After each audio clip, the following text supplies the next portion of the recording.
Daughters of the American Revolution. And performing the anthem this evening is Nancy Howard.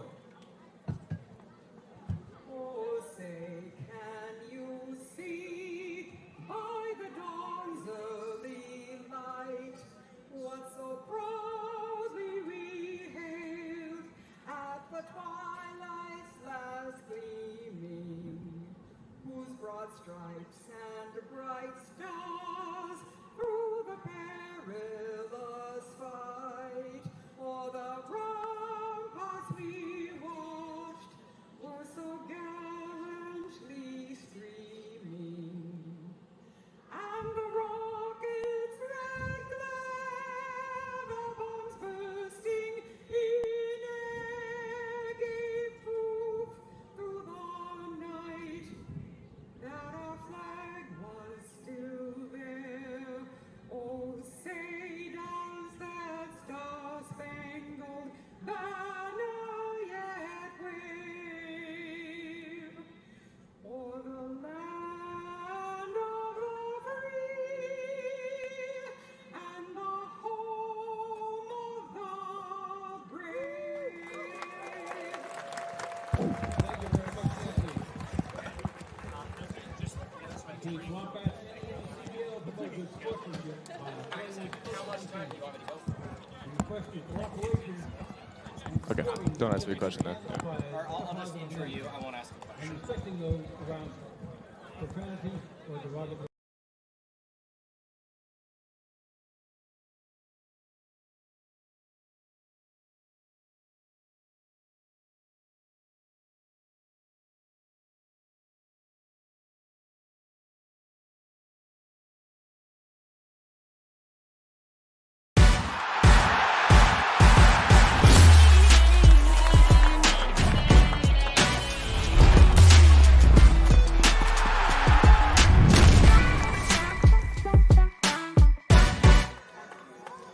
Well, we were supposed to play yesterday, but here we are on a Sunday. It's time for the NECBL.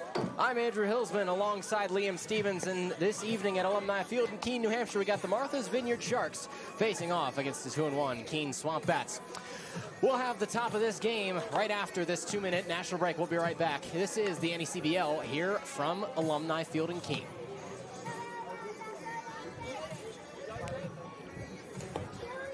We're going to miss the start of the game.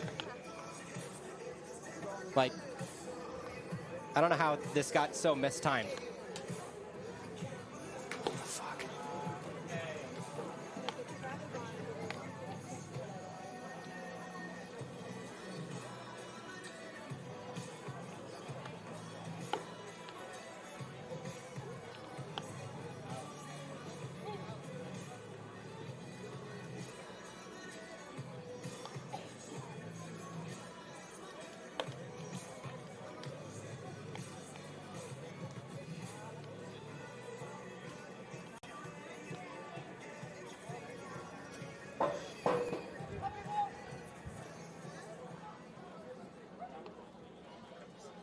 All right, here we go. Time for the Sharks versus the Bats. It's Martha's Vineyard versus Keene. Andrew Hillsman here with Liam Stevens. Liam, this should be a fun one. Early in the season here in 2025, and the starting pitcher for the Keene SwampBats is David Rodriguez, the sophomore right-hander from St. John's for the Red Storm. As he kicks, fires, and it's outside for ball one. Yeah, and he's facing the Martha's Vineyard Sharks' best hitter so far, Braden Martin, who's hitting .500 on the season. 4 runs across for the Sharks so far on this young season, as you mentioned. Both teams finding their own identity, still waiting on a couple players as well.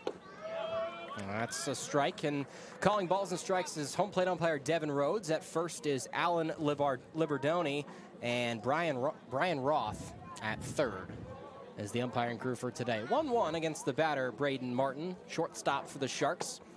So he takes one low. Coming into this game, Keene undefeated at home, 2-0. They had 2 wins last week. They were supposed to go on the road and play Valley on Friday. That game got rained out. This game that was supposed to be played yesterday got rained out. So here we are on a Sunday. Just swinging a liner foul, rushing after it as the left fielder O'Brien won't be able to get there. Evens up at 2-2. Martin has been working many quality at-bats so far on the young season. 2 walks already. Will always go deep in the count. Martin the 2-2. Rodriguez from the windup.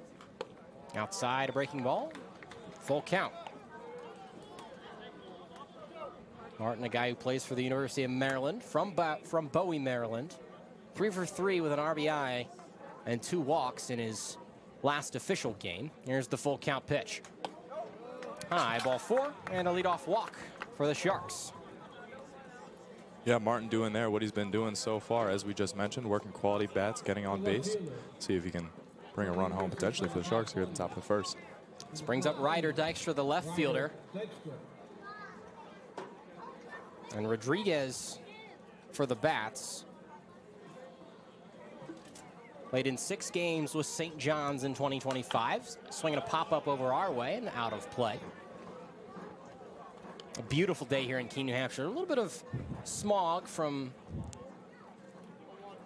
up north rolling in, but still a beautiful day for baseball. Got rid of the rain. Hopefully we can avoid it this week as well. 0-1, that's there for a strike. And now down 0-2 is Dykstra, the left fielder, who on the year, a USC guy, so representing the Big Ten for the first time. Pickoff attempt. Back in safely is the base runner, Martin. Dykstra yet to find a hit this season, but he's walked twice and scored both times he's gotten on. And he's a base stealer as well with 2 on the year. 0-2 from Rodriguez. Kick step. Outside, ball 1. Confident take that time from Dykstra. Not easy to lay off that one. Rodriguez, 6'2", 243. Hails from Trevose, Pennsylvania. And here's the 1-2. High, almost a pseudo pitch out. And the catcher, TJ Schuyler, who hails from Antioch, Illinois, plays at Indiana University. And a big lead from Martin, the Maryland man. 2 balls, 2 strikes, none away here in the top of the first. Pickoff attempts. A little closer that time, but still safe as Martin. Liam, Martha's Vineyard, a very long drive and a very long boat ride for you guys to get anywhere. Absolutely. 10:45 boat this morning. Swinging a foul back. And about a 4-hour drive up, but I got to say, what a ballpark to be playing at. An incredible background here. It's not here. a bad view, isn't it? No, it's not. It's pretty nice. Got the red barn in right field. Interesting dimensions. 325 to the left field pole. And 352 to left center, and the deepest part of the ballpark is right field, is 354, and there's a swing and a miss for the first strikeout of the day as Dykstra gets run up 1 away here in the top of the first. Just blew a fastball right by him. Great pitch from Rodriguez, and that's going to bring up Jackson Miller, the center fielder, who hails from Ole Miss. Yeah, Miller, despite not seeing any action at Ole Miss this year, has looked extremely comfortable to open up the season here for the Vineyard. Hitting .500, 3 for 6 with 4 runs scored. Not a bad clip. Fresh count offering. Breaking ball there for a strike. Yeah, and we'll touch on this later, but the top 3 batters in this Vineyard lineup have accounted for 9 of the 13 total runs so far this year. Nothing in 1. Just high. I think with Rodriguez, he's nice compact motion, that nice looking red glove. It doesn't really match with the purple, but that's okay. Can't expect guys to get new gloves. No, tribute to his Johnnies. That's right. And that one runs inside and catches the shoulder of Jackson Miller, who will take a free pass to first.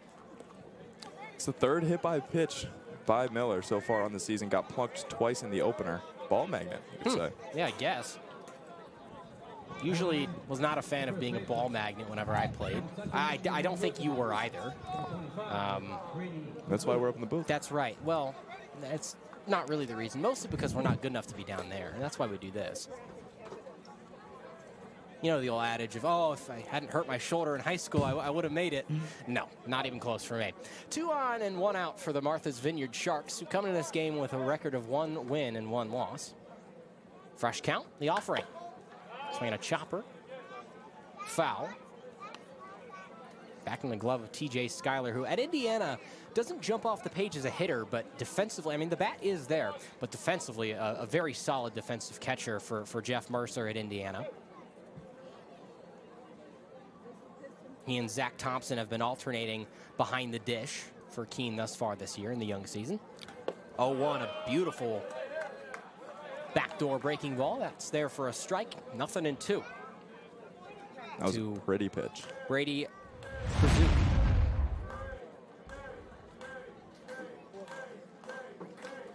0-2.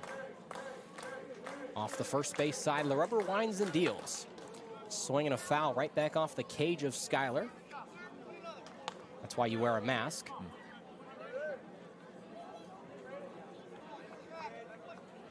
Like you said, good at-bats thus far from the Sharks, and they've been able to get pretty deep into counts. Already almost 20 pitches, and only recorded 1 out has Rodriguez.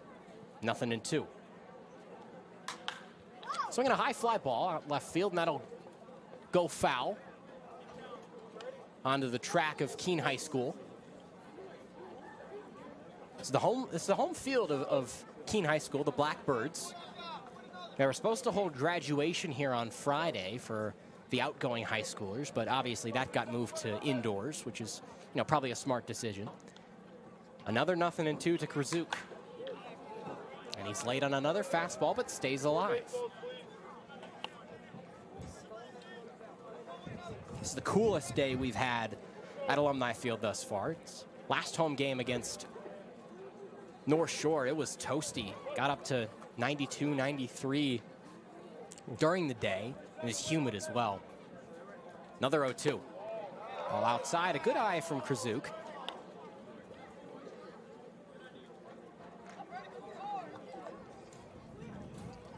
And plays at Central Michigan, transferred from Macomb Community College. Was 2 for 5 with 3 strikeouts in Martha Vineyard's last official game. Strikeout and a back pick from Skyler, and that gets the SwampBats out of the inning. A double play and a heads-up awareness from the SwampBats catcher. That'll take us through the middle of the first. Due up the 1-2-3. O'Brien, Herring, and Lipsy for the SwampBats when we come back.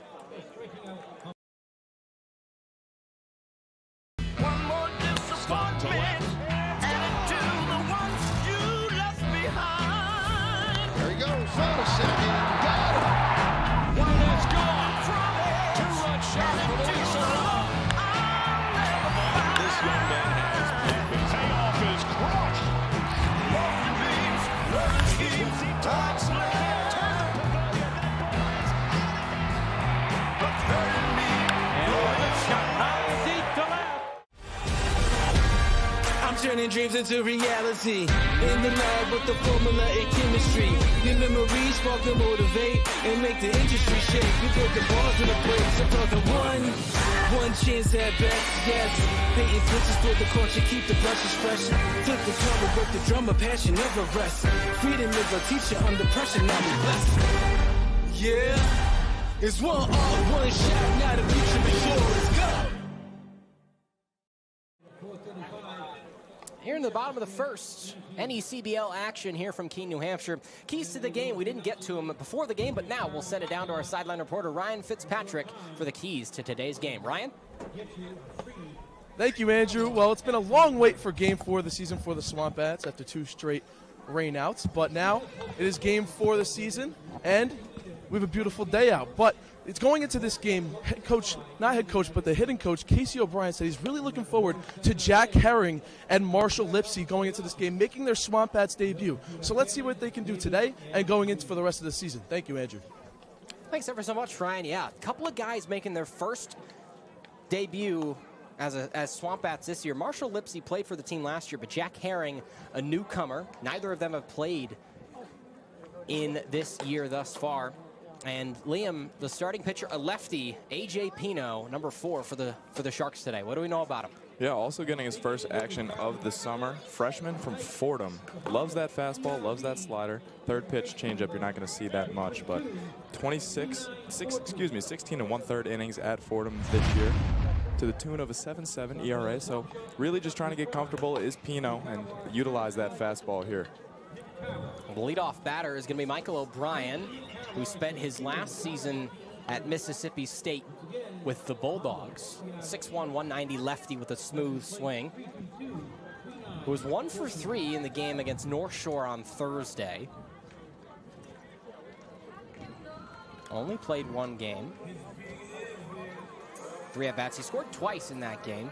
Drew a walk and struck out twice. But he stole some bags as well. So here's the first pitch. It's a swing and a pop-up. And that's strike one. Battle of the purple here today. Yeah, Andrew. it's the purple off here. We were talking about this before the game. Baseball is not really a sport where that matters, but if this were like a football game or a basketball game, we would have some problems, especially you and I would have some problems. Absolutely. As with the players, you'd have to imagine. Yeah, it would probably get confusing. You might see the most interceptions thrown ever in a game. 0-2 lefty-lefty matchup. Pino deals.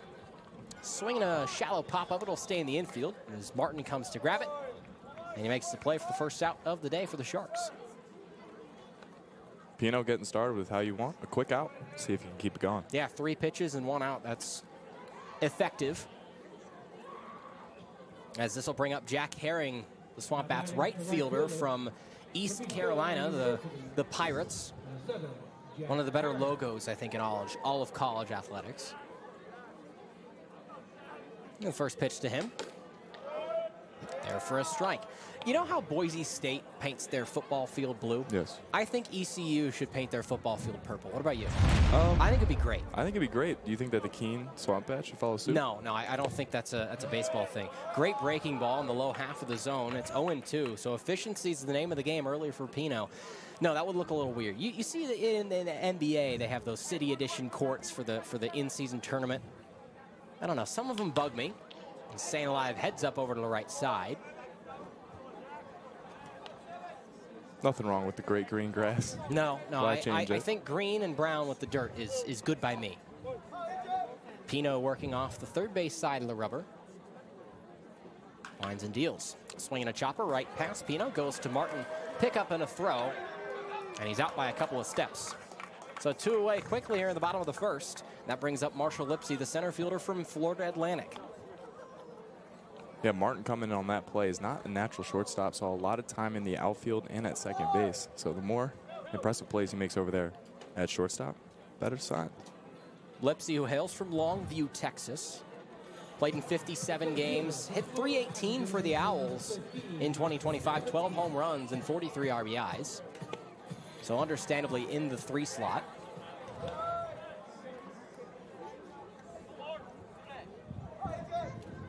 One and 0. Another lefty-lefty matchup. Broken bat sounded like. Straight to first, picked up by Krzyzuk. Throw over to first. And it's in time. The Keene fans don't agree with it, but that'll be the call. Mark it as a 3-1 put out in your scorebook, and that'll take us to the end of the first. Liebrook, Binder Up, and Moats coming up for the Martha's Vineyard Sharks. 0-0 after 1 here from Alumni Field. This is the NECBL from Keene, New Hampshire.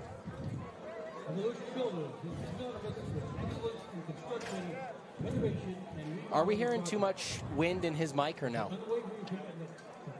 Okay, I think this is more sensitive than what comes from the broadcast. So. Gotcha. Yeah, no, I'm hearing a little bit too. Yeah. Oh, both of those are bang bang though. Yeah, the first one I was convinced about. The second one, tough to see. Yeah.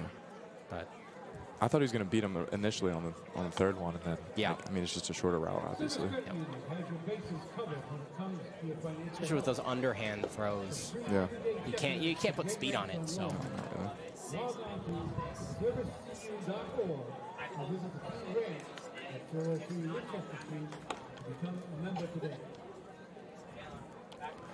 Binder Up loves to fall victim to the strikeout. Yeah, big time. 40 Ks in 113 at-bats at Texas A&M. Yikes. Yeah.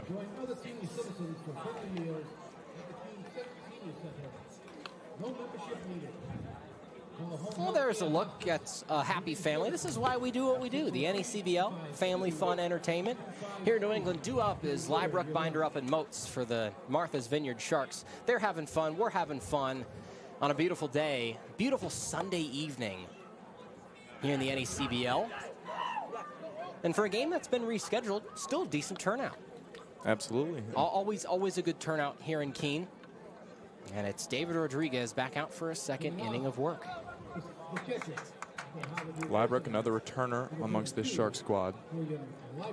It's really a veteran presence on this team. The thing about Liebrook, guy from Harvard, so hit 245. Harvard, not a bad baseball program by any means. Played in the season opener against Vermont for the Sharks. 1-for-1 with a run scored, 3 walks and a stolen base. Line the delivery, and a nice grounder through the right side. And the first base hit of the day for either team is recorded by William Liebrook, the catcher for the Sharks. Liebrook's average continues at 1,000. Doesn't get any better than that. Well, he didn't. The designated hitter. Martha's Vineyard had a game that went under 4 innings and was called due to what I thought was rain, but no, you said it was fog. It was fog. So, could you not see the outfield fence? You could see the outfield fence, but not much else beyond that. Not much else. Wow. Never seen a fog postponement. Good off-speed pitch on the first pitch, maybe starting to pitch him backwards. And a swing and a miss from Blake Binder up, the designated hitter.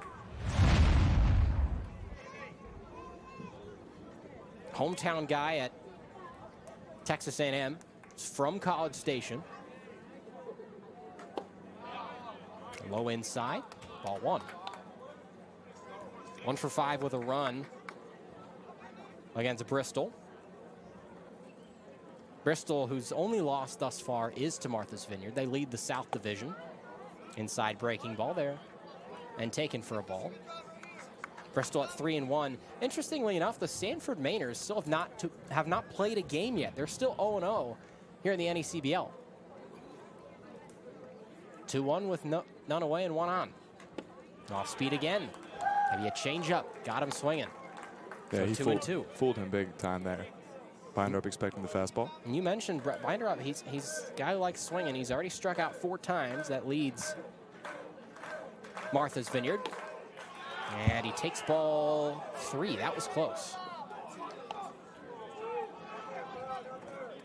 See if Binder Right up on the edge. follows suit with some of his teammates and plate discipline. And there's SwampBats head coach Sean McKenna. Runner on first is Liebrook. And the full count pitch. Swing and a miss, or rather, excuse me, swing and a foul tip back. We'll do it again at 3-2.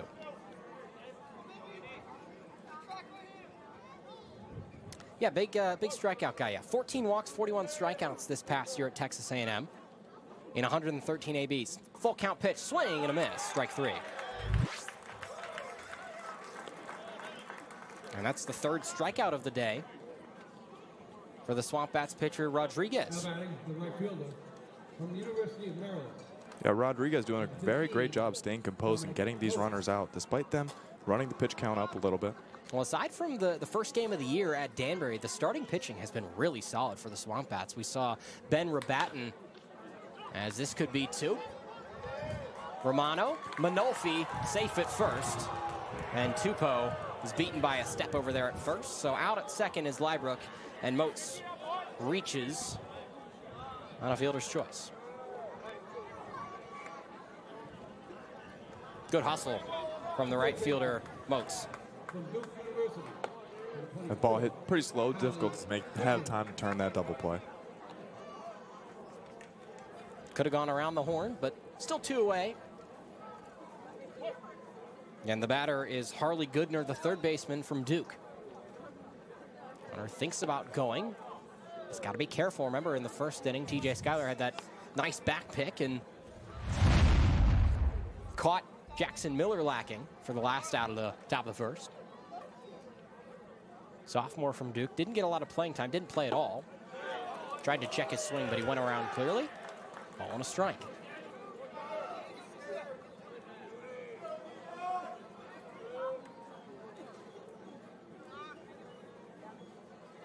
Pickoff attempt over to first. Back in safely. Had a crazy game. Ocean State fell to Valley earlier today. 7-6 in 11 innings. The longest game thus far in the NECBL in 2025. The 1-1. That's in for a strike. 1-2. North Shore's down by 2. Mystic has the lead. That's 5-3 in the bottom of the 4th. And the Sanford Mainers finally getting to play their first game of the year tonight at Vermont. Pickoff attempt, nothing doing. That doesn't sum up this New England weather. Early in the summer, I don't know what You know, was. I'm from the Midwest, and I found it hard to believe that there would be a place with more inconsistent weather than the Midwest. Clearly, I've been wrong. Because we've had rain, we've had heat, the only thing we've really missed is snow. Yeah. And I don't think we're going to get that. But aside from that, we've had everything.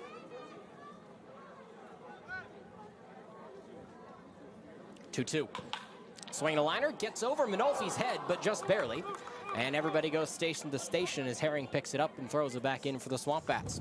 2 on, 2 out in the bottom of the second, or excuse me, the top of the second, and that brings up the 9-hole hitter, Hamal George.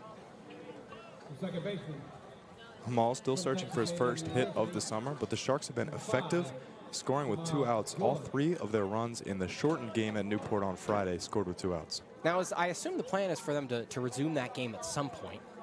Right. But who knows when? Or where. That is also a question, yes. Fresh count to George. Swinging a high fly ball. Minolfi under it, ranging to his right, and he makes the catch to end the inning. We're through 1.5 here from Keene. SwampBats are up. Cup, Tupou, and Thompson do up when we come back. This is the NECBL from Keene, New Hampshire.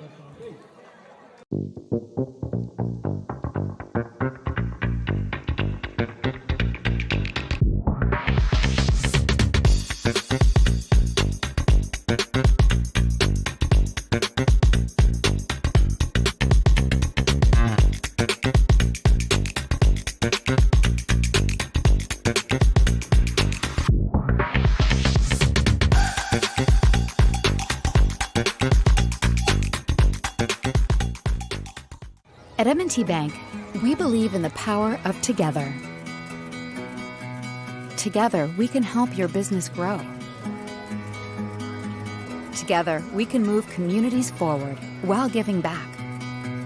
Together, we can help your family spend more time on what matters most. And together, we can achieve more than ever before.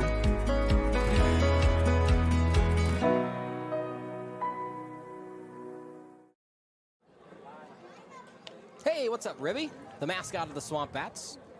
They say he's the largest bat known alive, and he's strutting around saying what's up to happy SwampBat fans. We're through 1.5 innings, no score here from Alumni Field in Keene, New Hampshire, and A.J. Pino is still out there on the mound for Martha's Vineyard. A.J. trusting his defense well. Fly out, ground out, then another ground out. Efficient. He's only thrown, I want to say, 10 or 12 pitches, I want to say. My book says 8. Wow. Not sure if that's correct. Not even. We'll see once we, I don't have a clicker up here. That would be a little, that might pick up on the mic. I don't think we all need to hear that. Dylan Cupp is going to start the SwampBats off here in the bottom of the second. And a shortstop with a smooth fielding ability from Mississippi State. That's where he spent 2025. Mississippi State had a decent run into the postseason, but were knocked out a couple of days ago. So Cupp missed the first 2 games of the SwampBats season, but played in his first game on Thursday. Went 0 for 4 with a walk. Rather, no, with 2 strikeouts, excuse me. So still looking for his first hit as a SwampBat. As he's ahead in the count 2-0. Yeah, 11 pitches, so efficiency, the name of the game. Righty-lefty matchup to the 4-hole hitter Cupp. Swinging a liner, and that's down for a base hit. His first as a SwampBat, and it's a leadoff single here in the bottom of the second. Good at bat there by Cupp. Works it to his advantage and pounces on the pitch he wanted. That'll bring up the first baseman, Chandler Tupou, who leads the SwampBats in walks. He's yet to crank a home run. Zach Thompson has 3 of the Keene SwampBats' 4 home runs thus far this year. John Malone, who's usually a pitcher by trade, has the other. And Tupou will take his free pass to first as he gets drilled in the back for a hit by pitch. 2 on, none away, bottom of the second. Good situation for the SwampBats early in this one. We were just talking about Pino's efficiency. That won't help. Throws 2 balls Yeah. and gets lit up for a hard hit single. Now the first pitch, he beams Tupou. So he's got to correct some mistakes here if he wants to keep the goose egg on the scoreboard. As a lefty, when you try to throw a breaking ball and leave it on the front door, you don't start it too far on the plate. That's what's going to happen. And that's going to bring up Zach Thompson, who's already got 3 homers for the SwampBats this year as he looks at strike 1. That's a breaking ball where Pino wanted it to be. 0-1 with Zach Thompson, who spent last year at Mercer.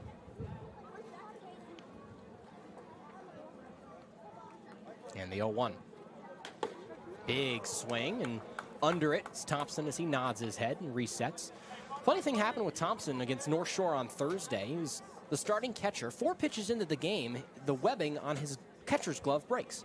So thank goodness he had a backup, but they called timeout with, well, how about make it 4 home runs, because never mind, that one's going to get caught. Thought Thompson was going to go all the way. That one just kind of died at the track as Cup will move over to second. I got to say, I thought that one was out, The ball partner. was hit pretty well, but maybe a little bit of wind caught it, and it'll drop. But it's an effective at-bat nonetheless. Absolutely. I got to say, seeing Zach Thompson, 3 home runs. Swing. I thought he was going to be a bit of a bigger individual. Not too much weight or height on that frame, but a lot of power, obviously. 5'11", 200 pounds. Warning track power there. Yeah, yep. But we've seen a couple of no-doubters from him this year. 1 out to the new batter, Nick Romano. And a righty-lefty matchup. Look at Romano, plays at FAU, is where he spent 2025. A Florida guy from Boca Raton, Florida, played for the SwampBats in 2024. So looks at a breaking ball for ball 1. Important at bat here for Pino. Double play opportunity present. Yeah, runners at the corners, so something into the outfield will score the first run of the game. The 1-1. Swinging a foul back into the swamp just to the right. If you're wondering why they're the SwampBats, well, there's half your reason. Big breeding ground for mosquitoes. When it gets later, we might run into those, but hopefully no bats. You know, okay, well, actually, there have been a couple of bats at the dorms that we're staying at. Oh, Lord. Sean McKenna almost made a nice play over there at third. Fouled off to the left side, 1 and 2. Can confidently say no Sharks yet. Threatening our baseball team on the steamship authority. That's good. It is the 50th year anniversary of Jaws, though. So a lot of shark-related events don't you happening guys on the have islands. a little celebration of that coming up? There is, June 19th. Wow. Will be the Amity Sharks for Now, those have familiar you with the seen movies. Jaws? Of course. Okay, it's still one that I need to watch. Really? I know. Well, you got to get on that sooner rather than later. I should. Before I come down to Martha's Vineyard for Keene at Martha's, I'll be sure to have watched it, and I'll give you a review. Get some puns ready as well. Yeah, oh, for sure. 2-2 laced out to right field. That's caught by Moats, and Cup will actually stay at third as Moats had a pretty good arm and got it back in quickly. Yeah, that ball was hit deep enough. It was just hit too hard and too low. Liner out to right. Moats there that will not score. Cup from third. 2 outs as Romano lines out to right, and that brings up TJ Schuyler, the catcher from Indiana, who's still looking for his first hit. He's played 3 games, but he's 0 for 12, so it's coming, but hasn't found it just yet.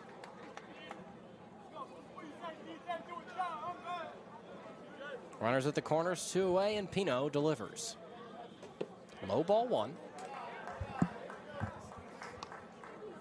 Yeah, there's a lot of movies that I haven't seen that I really should have seen at this point. Any other come to mind? You know, I'm sure I need to see, I don't know if it's one that's, you know, on the, greatest movies of all time. I still need to watch Talladega Nights, The Ballad of Ricky Bobby. I've seen the clips, of course, as Schuyler swings through a strike. It's a catastrophe. But it's Will Ferrell, so it's, But it's a classic either way. Oh, yeah. Ball and a strike to the catcher, Schuyler. Pino delivers. One breaking ball. Swung on and missed for a strike, and now Schuyler has to fight. Yeah, Pino working that slider well. Obviously, really going to focus on 2 pitches, that fastball and slider. But that time, Skylar expecting the fastball. See where he goes with this one, too. Ball and 2 strikes. Runner goes. Foul tip back into the chest of Lybrook. As Tupou was moving on the 1-2 count. So maybe has shown his hand. The hit and run maybe was on there. A ball and 2 strikes. 2 away. It would be good for the Sharks if Pino can get himself out of this little mini jam early in this game. And the 1-2 from the lefty. High ball 2. Yeah, this inning started off really scary for Pino with 2 straight base runners. Yep. He's gotten lucky a couple times. That ball from Thompson hit to deep center field. The other one a line out, hard hit to right. Outside, runs it full. So now Tupou will certainly be moving from first. That ball was hit out from Thompson to one of the deeper parts of the ballpark. It's 352 to that corner in center, left center. If he pulls it a little bit more, that one probably flies. 3-2, 2 outs, the payoff pitch.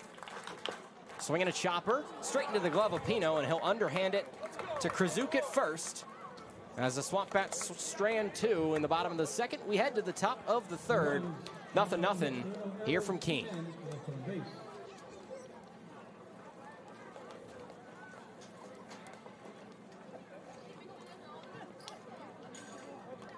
SwampBat fans, it's time for leapfrog.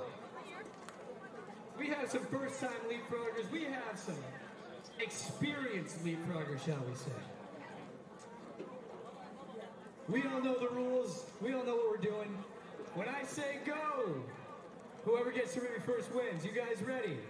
3, 2, 1, go!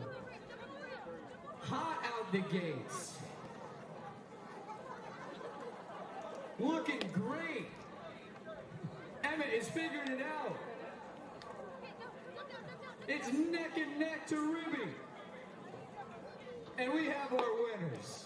Let's hear it for these 2. We got and great job, guys.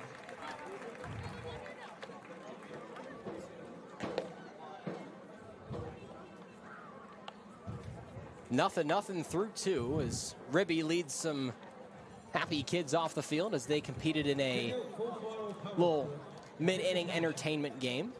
Plenty of those here at Alumni Field. And there is David Rodriguez out again for some more action for the SwampBats. 0-0 and due up the top of the order, Martin, Dykstra, and Miller for the Vineyard. Martin able to get on base. His first at-bat was 5 for 5 reaching the other night. This year at Maryland, an incredible improvement. 59 walks on the team, 2nd in program history. Yeah, he was real good. Maryland was a solid. Maryland's always pretty solid in the Big Ten.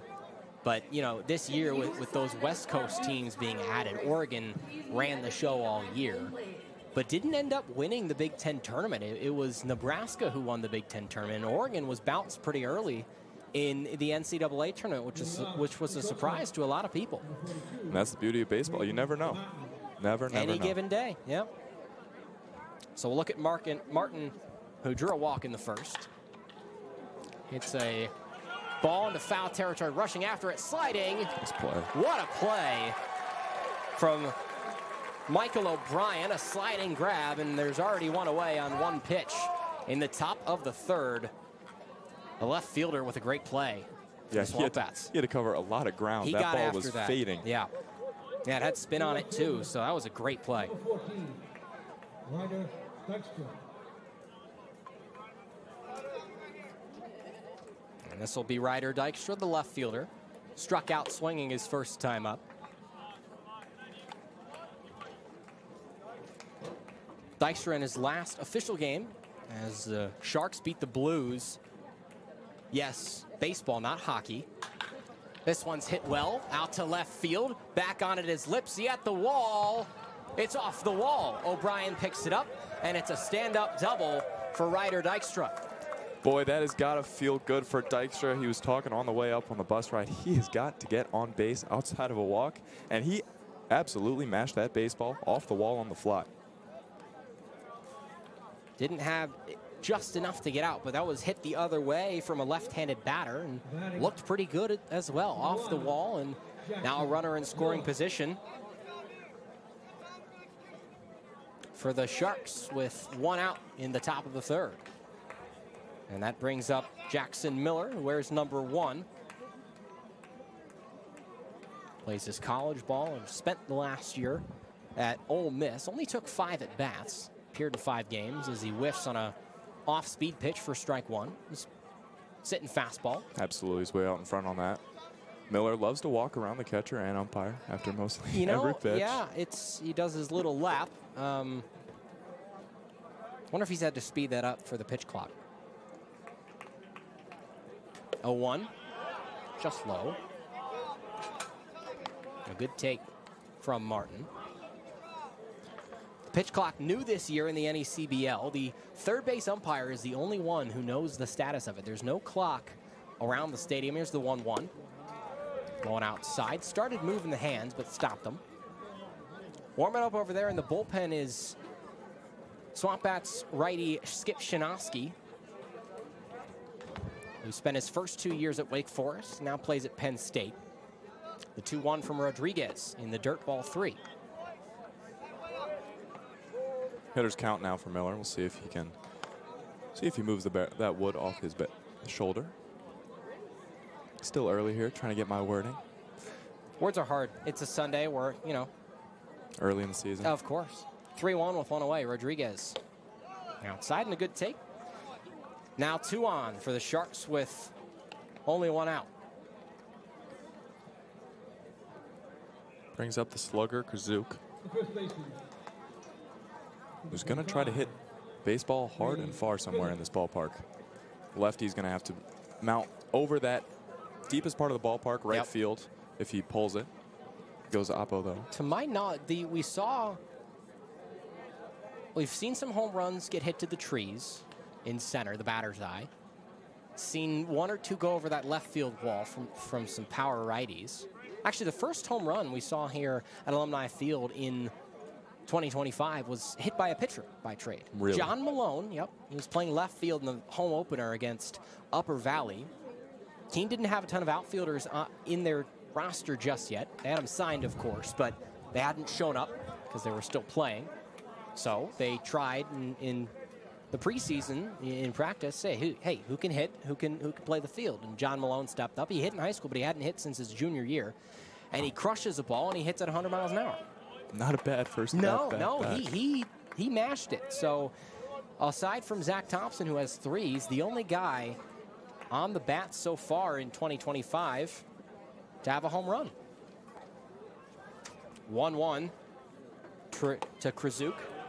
Swings through the 3rd pitch for a strike.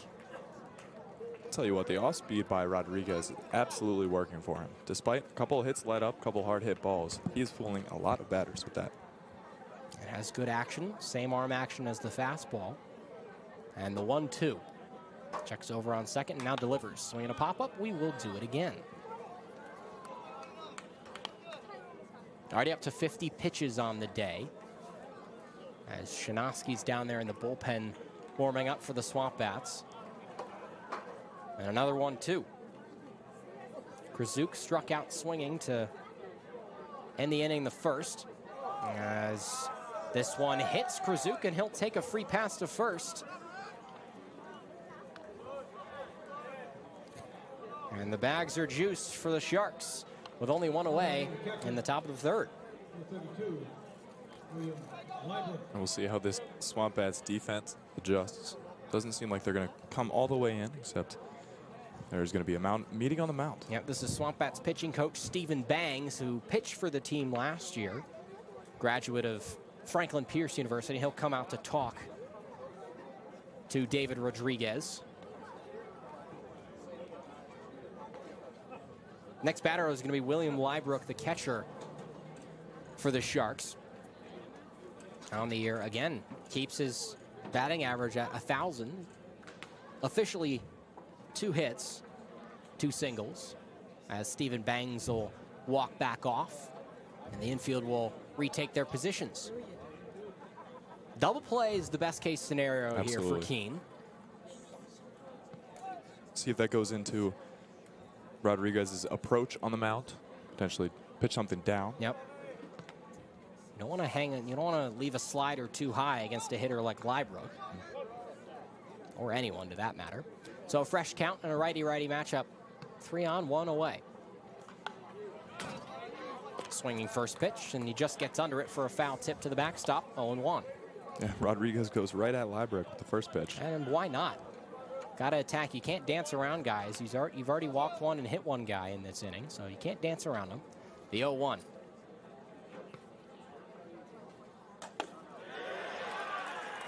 Peel down to first.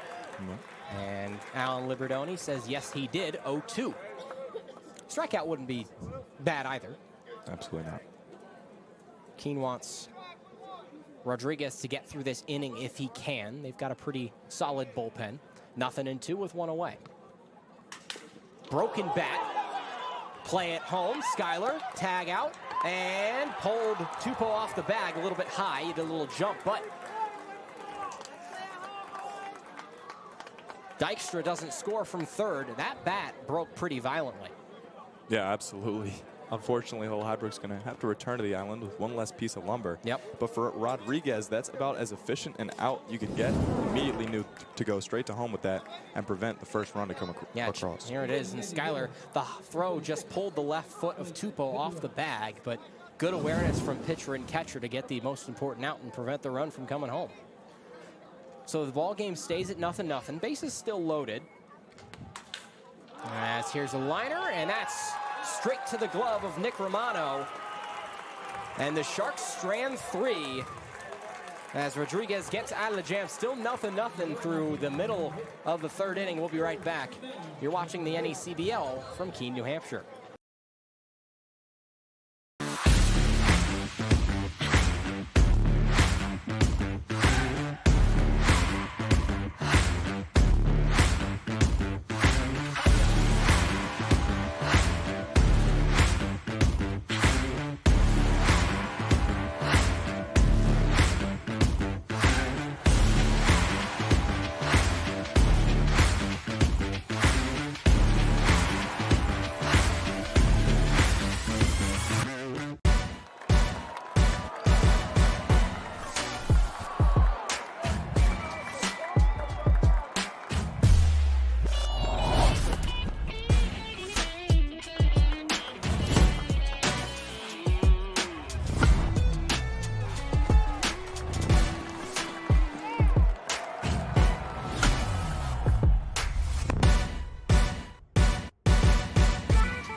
Through 2.5 and still a 0-0 ball game as AJ Pino's still there on the bump for the Sharks. And due up for the Bats is Timon Olfey for his first hacks of the day. Drove in the first run of the SwampBats year at Danbury in 2025.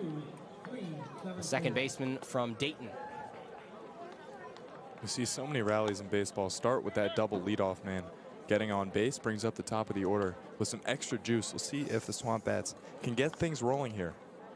A lot of base runners, but no runs across yet. Yeah, the Sharks have stranded 6 through the first 3 innings at the plate. Not the stat that they wanted to have. It's better than going down in order, but.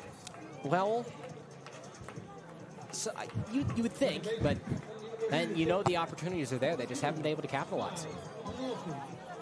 So Timon Olfey will face a lefty.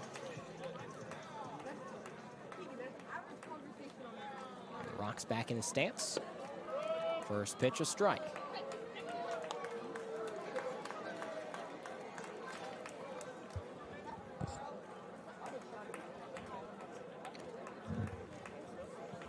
Already 30 pitches for Pino. It's been more efficient than Rodriguez had on the other side of things, but and only held the SwampBats. He's held the SwampBats to 1 hit, a Dylan Cup single in the second. Looks like the hand started a little late from Manolfi there. It's a foul tip, 1-2. Pino's longest outing this year at Fordham, 3 2/3.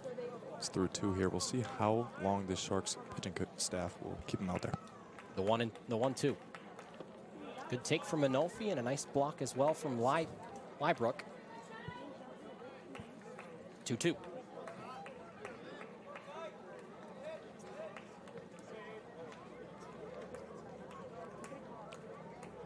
Two balls, 2 strikes. Manolfi set, Pino set, he delivers. Outside ball, 3 runs at full. It's the same thing that happened against Upper Valley for the SwampBats. It was 0-0 through the first 2.5 innings, and then they finally got their first run across on that John Malone home run. That was last Wednesday at the home opener. A full count offering to Manolfi. Called strike 3, and he goes down looking. They would have pitched that time. That was good. For Pino. Great placement. First strikeout of the day for Pino. Pino making his first appearance for the Sharks in 2025. And the lefty now looks back at the top of the order with Michael O'Brien with that great sliding play in the top of the third. Check down to third base, and Brian Roth says, no, we did not, ball 1. A cooler night than we've had here in Keene, which I'm not complaining about. I was going to say, I will take that every day. It's been really hot for a couple of games. There's a 1-0. Outside corner, called a strike.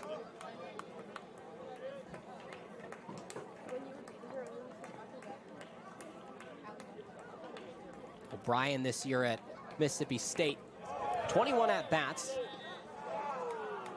And O'Brien now goes around on that one. Brian Roth says at third. There he is. 1-2. O'Brien played in 37 games, only had 21 at-bats, hit 190 with 2 RBIs for the Bulldogs in 2025. Ball and 2 strikes. Pino winds and deals.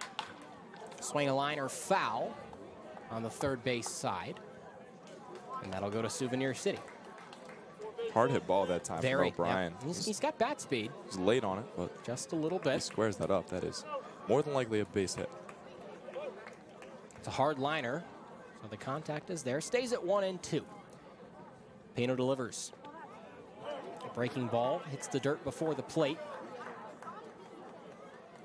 And runs it to 2-2.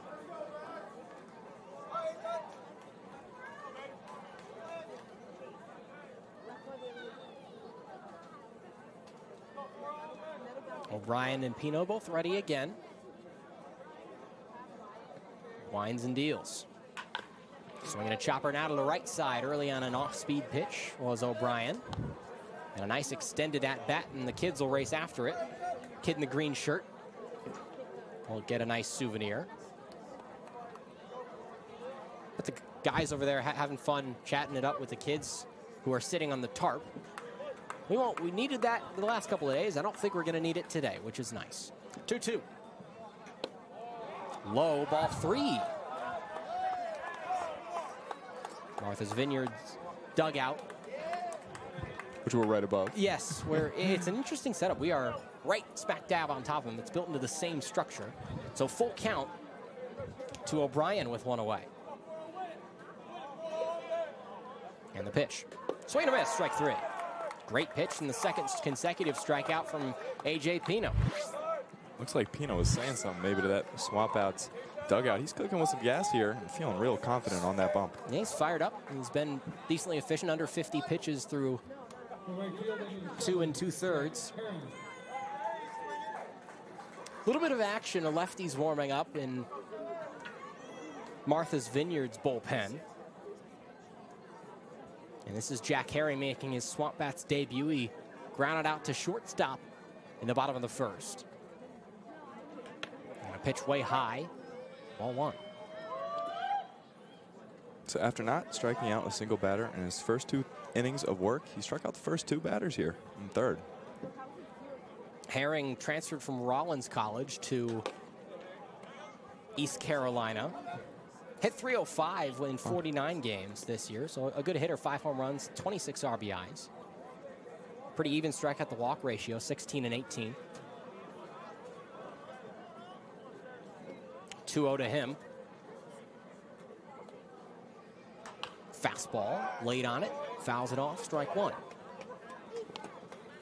Has some summer ball experience. He's a rising senior, played 2023 summer ball in the Northwoods League with the Bismarck Larks in North Dakota, and then spent last year in the Coastal Plain League with the Greenville Yard Gnomes. Yes, that is a real team.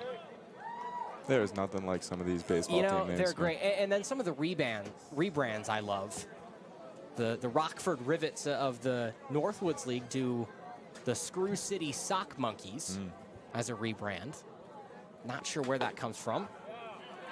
And that's ball 4, taken inside as Herring is on base for the first time this year as a Swamp Bat. And sometimes that's how you need to get it done. Just working a quality at bat, making the pitcher make mistakes. I think there's a team in the Appalachian League that is not even a rebrand. I think they're just the Burlington Sock Puppets. It's right next to the school I attend for college. Yeah. A lot of Elon Phoenix play their summer ball game there.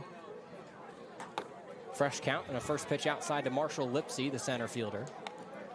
Won't harp on it too long, but my personal favorite, the Rocket City Trash Pandas. That's minor league ball. That's a AA affiliate of, I can't remember who, but that's a pretty good one. Outside, ball 2. So Lipsy being selective thus far. Grounded out to first on a swing off the hands. The inside part of that bat. 2-0, high fly ball and fouled off to the left side. 2-1. The Owls of Florida Atlantic went 37 and 21. Lipsy, a big part of it. Hitting .318, 43 RBIs. Stole 17 bags as well in 57 games. 2-1 from Pino. Breaking ball, low and away. Important pitch coming up here, hitter's count. Yep.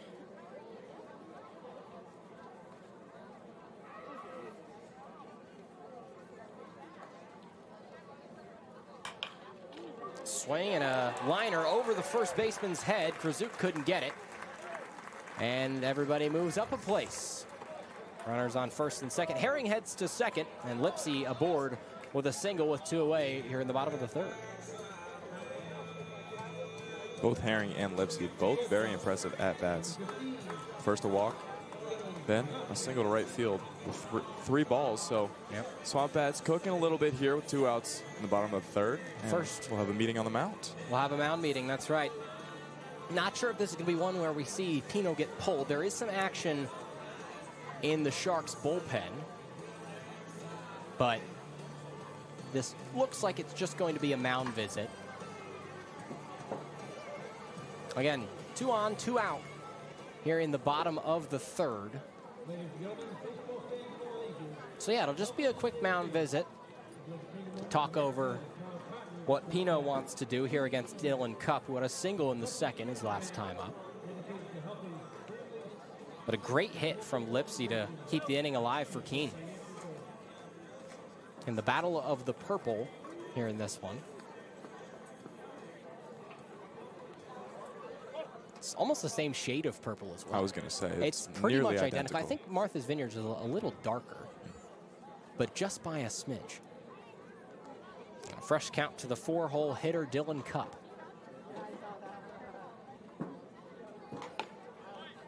That one's high. And ball 1, Chandler Tupou, who was hit by a pitch. In the 2nd, he is due up and on deck right now for the Swamp Bats. Here's the 1-0. Good eye from Cupp, the shortstop. Takes another ball, 2-0. All 4 at-bats this inning previous to Cupp have reached a 3-ball count. 2-0. Swinging a high fly ball, left side. Rushing after it is Dykstra. Into foul territory. And it'll go out of play. 2 balls and 1 strike then.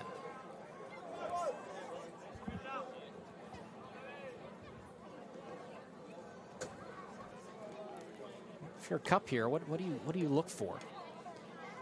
It's got to be that off speed. I mean, slider is really what has been putting out all these SwampBats. Slider in the last couple of at-bats, though, and with these 2 out at-bats, has been in the dirt. Righty-lefty matchup, 2-1. There's the fastball, and fouled off to the left side. Early on, it was Cup. So 2 balls and 2 strikes. 2 hard-hit strikes, but either way, Pino one strike away. Right. Exactly. He's not going to complain about it. Is that a Keene SwampBats vehicle out there in right field? You better believe it Wow. is. It's the SwampBat mobile. Oh, yeah. We'll see that make an appearance later. Here's the 2-2. So I'm going to foul back off the hands. And you'll see later they do an in-game promotion where people can buy a tennis ball, and they're numbered, and you try to throw it. As the director of game day operations, Liam, drives around in it. Thankfully for his safety, there is netting in it, but the goal is to throw your ball into the car. It's quite fun. I don't know if anybody's gotten it in yet, but sometimes when it drives by the bullpen, kids will give their tennis ball to a pitcher, and the pitcher will just rifle it in there. Let the kid win. It's cheating. But then nobody has to know. It's right? using your resources. Yeah, exactly. It's being resourceful. It's good for kids to be resourceful. Some would argue it's also good for kids to learn how to cheat, but maybe that's a little bit morally wrong. We'll leave it up to them. 3-2, runners in motion.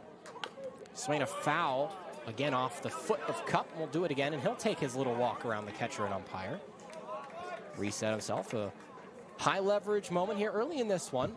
Pino already up to 60 pitches, so imagine this will be the last batter he faces today. That is assuming he can retire Cup. I'm going to say two straight have reached. Here's the 3-2, runners go. Outside, and the bases are loaded with 2 outs.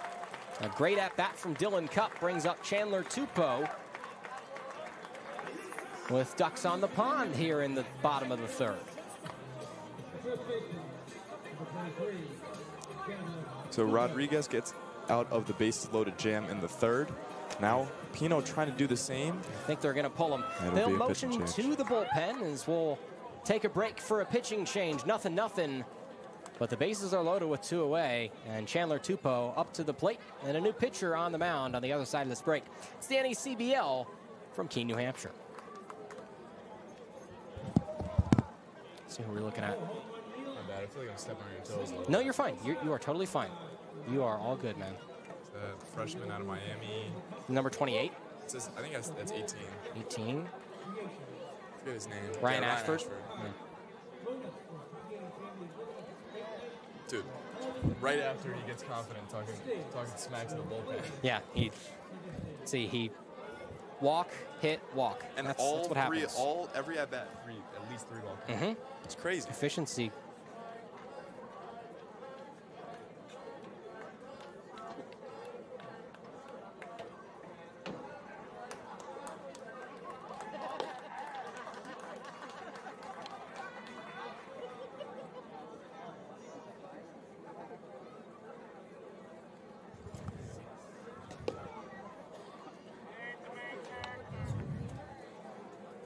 All right, the new pitcher for the Martha's Vineyard Sharks. Rising sophomore out of the University of Miami, left-handed pitcher Ryan Ashford, 6'2", 212, who hails from Lake Mary, Florida. Yeah, Ashford didn't see too much time with the Hurricanes and Coral Gables this year. Just 1 2/3 inning pitched, 4 appearances. So mostly a reliever role for Ashford. They might need him to stretch that a little bit here tonight. He's made 1 appearance. Ashford played in the season opener for Martha's Vineyard. 2 innings pitched, 2 walks, no strikeouts. But he got his outs and didn't allow any runs, so that's what matters. And an out is needed here. It's a lower arm slot lefty. Really big glove, really large glove. Absolutely no room for error here. No, you have to be careful. He'll face a lefty batter in Chandler Tupou, so smart play from the Martha's Vineyard coaching staff to get that lefty-lefty matchup. And Tupou will strut into the batter's box. Just past 6 o'clock here in Keene, New Hampshire. Still pretty bright out and almost dinner time, and there's plenty of concessions here at Alumni Field. You won't go hungry here, that's for sure. So a fresh count in a big leverage situation as Chandler Tupou struts up. Fastball low and in. Ball 1. We're still awaiting our first run of the day. Had some hits. Vineyard has 3, Keene has 2. And Ashford winds and deals. That's there for a strike. And it's 1-1. Good get me over fastball. No reason for Tupou to be super aggressive here. First batter faced out of the pen for Ashford. Chance he could be wild. The 1-1. Good breaking ball. Swung through it, did Tupou. 1-2.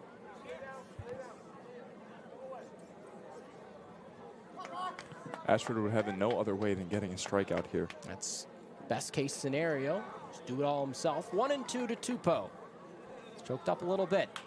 Swing and a bouncer towards second. Picked up by George and over to first.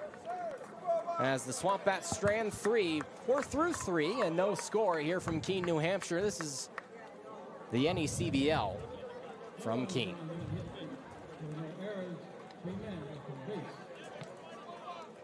All right, you got it in the top of the 4th. Sweet. You want me to open it? Yeah, you're doing play-by-play, so.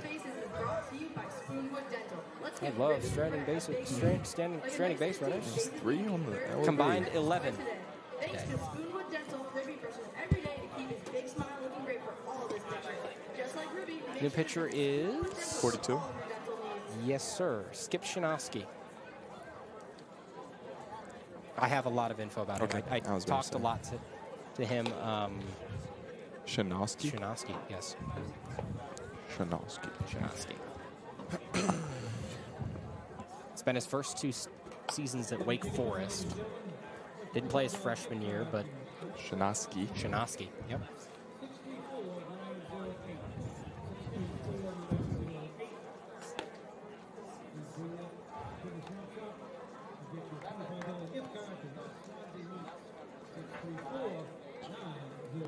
Top of the 4th here in Keene, New Hampshire. Liam Stevens taking over the reins on the play-by-play from Andrew Hillsman, who did such a great job through those first 3 innings.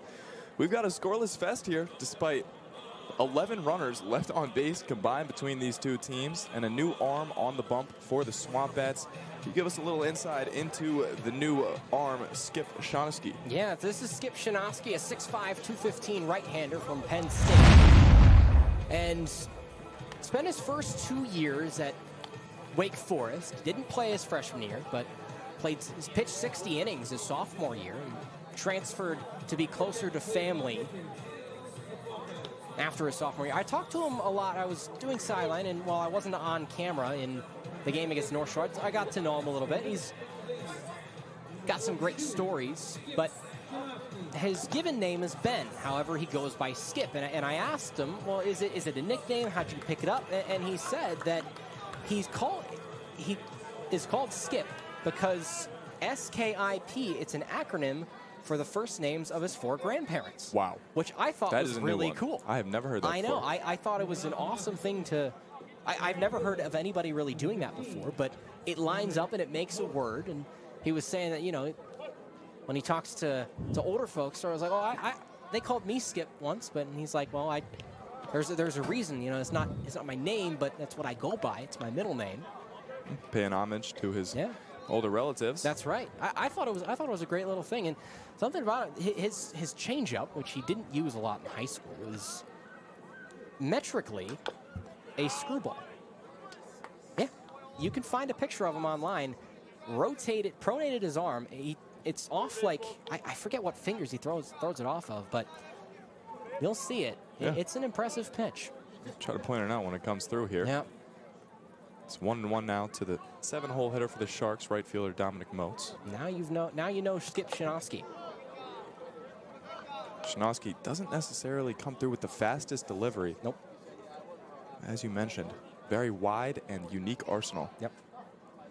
Played for the Bats last year as well, so he's a returner. Throw home on the 2-1 pitch, misses outside. Make a 3-1 hitters count now to Moats. Yeah, just off the edge. And Moats, who hit into a fielder's choice, reached on a fielder's choice in the second. Trying to get things going here for the Sharks. 3-1. It'll be a walk. That one in the dirt, away from the catcher. Leadoff base runner here for the Sharks in the top of the 4th. Yeah, that one just got away from Shinosky a little bit, and TJ Schuyler didn't need to dive after it. It was a walk. And we'll bring up Goodner. Duke Blue Devil from Rye, New York. Didn't see any play time with Duke this year, but that seems to be a theme. They're high power 4 guys, but younger guys, a lot of youth on the Vineyard, or I guess you can say on the Vineyard, right? Yeah, on the island. Of course, either one works. The 0-0 to Goodner is in there for strike 1. It's a good starting pitch from Shinosky. It opens up his arsenal to work on the righty batter Goodner in this at-bat. More breathing room, more balls to work with. Check over on Moats at first. Moats is pretty late getting back. Slight hesitation. Still returns in time, so we'll take another lead with some more dirt on his jersey. Quite a bit. Shinosky's second pitch to Goodner misses outside, evens the count at 1 apiece. Schuyler tried to drag it back in, but again, still 1-1. It's an even count. Still a lot of room to work with, but some speed with Moats there on first. Great breaking ball, too. Nicks that outer black. Fantastic placement. It's 2 strikes now to Goodner. You think a guy who stands 6'5" would have a lot of velocity, but Shinosky, more of a finesse guy. Yeah. Leg kick, runner goes. It'll be outside, throw down to second, in time. TJ Schuyler from behind the plate guns down Moats, and a perfectly placed throw down to second. Well, that's why the SwampBats like TJ Schuyler. Now, he doesn't jump off the page as a hitter, but the defense is his specialty. He's got a cannon for an arm. He's got 2 putouts already. We already saw him. Saw the back pick in the first inning, and now a great laser throw, and not much that Moats could do. He was out by quite a bit. Yeah. That pitch misses low. TJ liked how that one dropped off the table. So now the count full to Harley Goodner, now with 1 out and no men on. That one rang him up on the outside corner. He's looking. Goodner disagrees. It doesn't matter. 2 outs here through 2 base runners, through 2 batters. And Shinosky is cooking with some gas.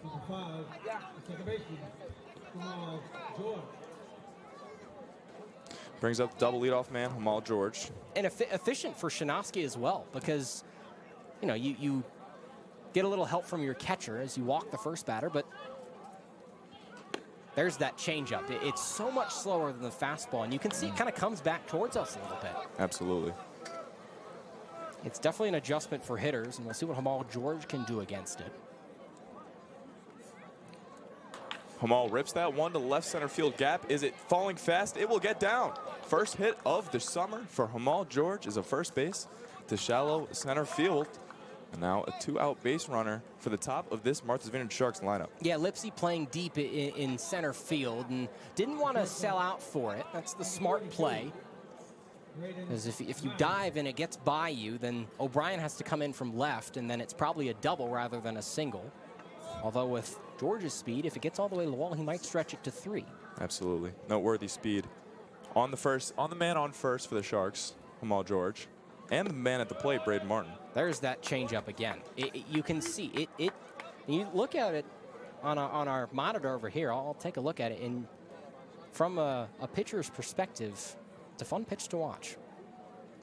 He's got such a slow arm delivery. It seems like the ball's not going to be able to have enough velocity. It does. I mean, and there's that fastball, switches it up. Right. Unfortunately, just misses off the inside corner. But it's a good pitch to get the hitter aware of both. And now you have to play the guessing game, and he's got a slider as well.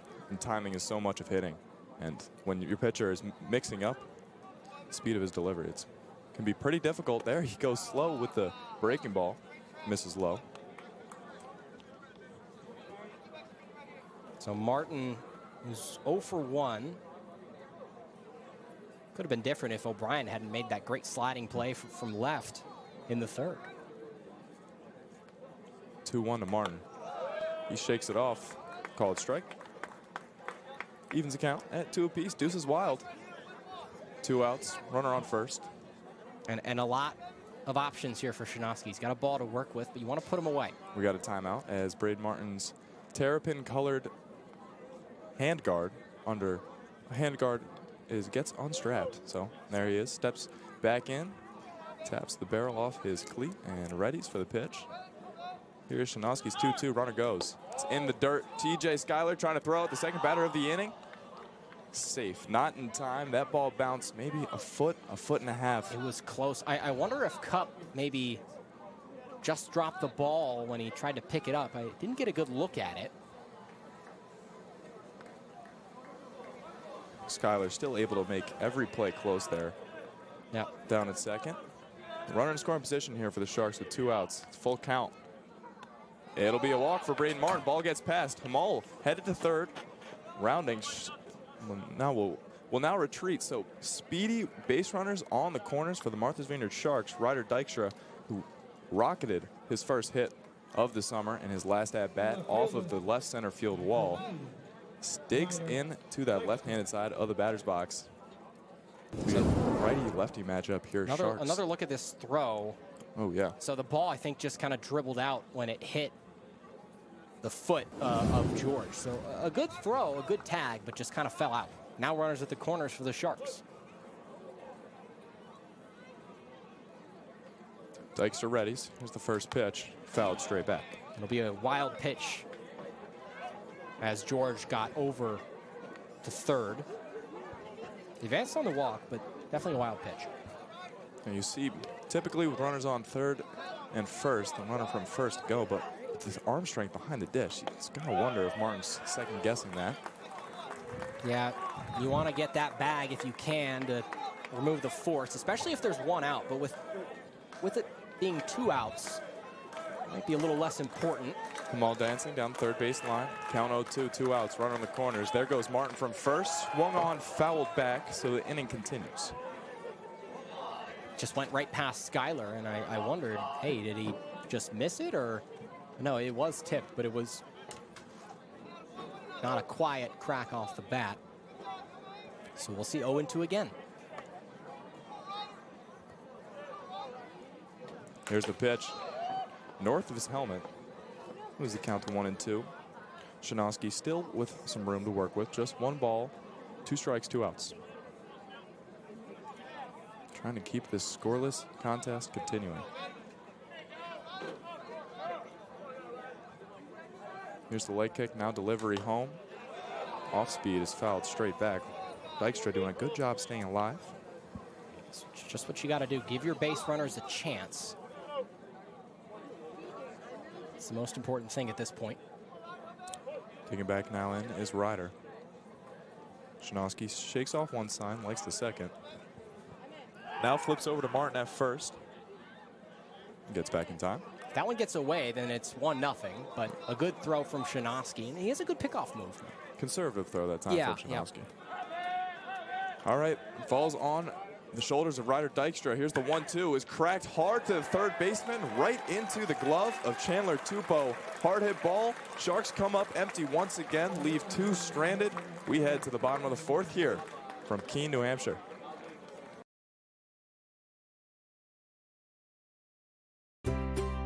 What I'm looking for in a bank is one that's looking out for me, like NBT.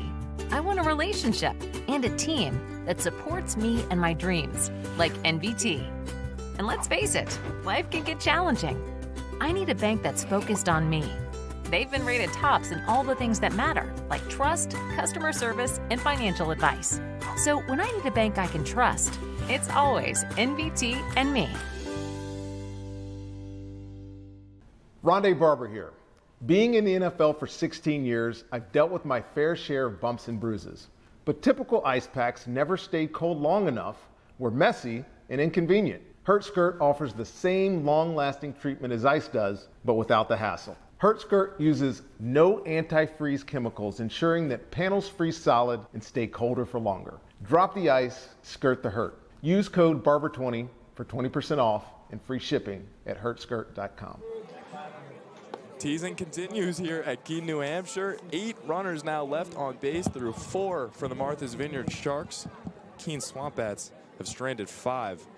Ryan Ashford, sophomore from Coral Gables, Miami Hurricanes, still on the mound for the Sharks, came in to a bases loaded situation, got a hard hit ball. For out number 3 faces Zach Thompson, whose first ball looked like it was headed over that outfield fence and dropped quickly. Both of us. Not sure if that was the weather, what impacted that, but either way, falls a couple feet short. Just Thompson, be a backspin thing as well. Designated hitters got 3 long balls on the young season.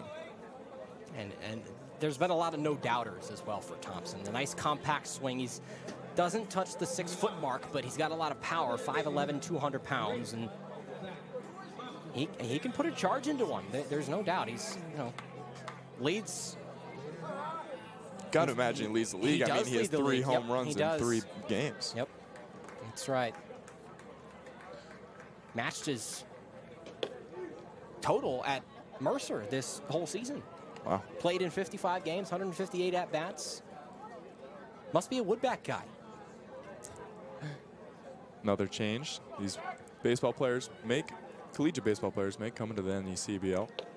Dealing with those lumber bats. Yep. Ashford misses outside once again.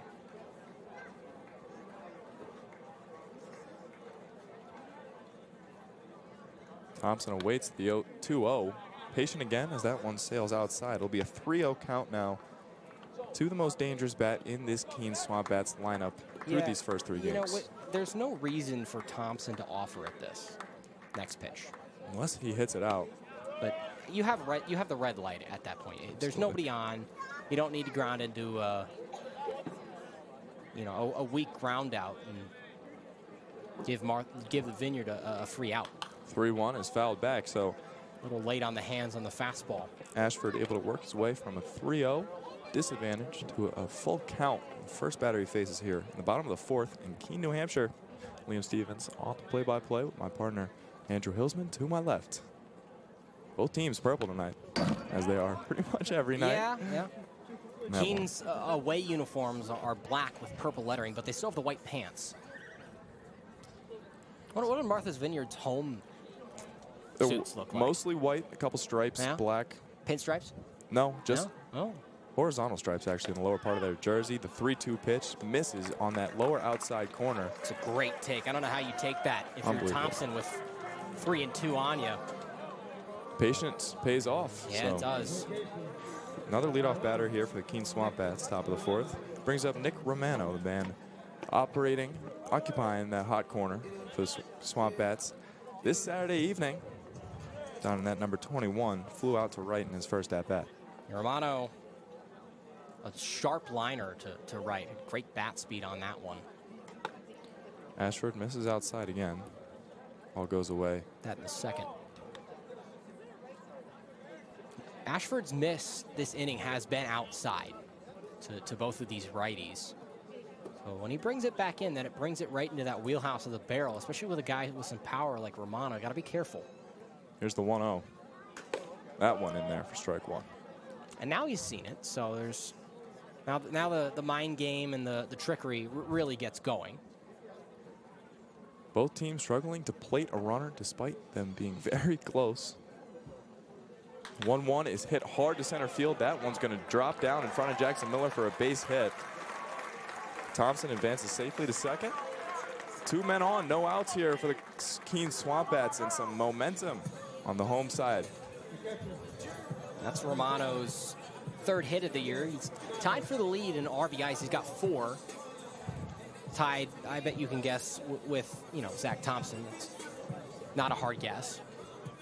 But now TJ Schuyler, again, still looking for that first hit of the year. He's over 13. Schuyler brings so much value on the defensive end. He's been great today. Shosbart takes it back. Ball misses outside.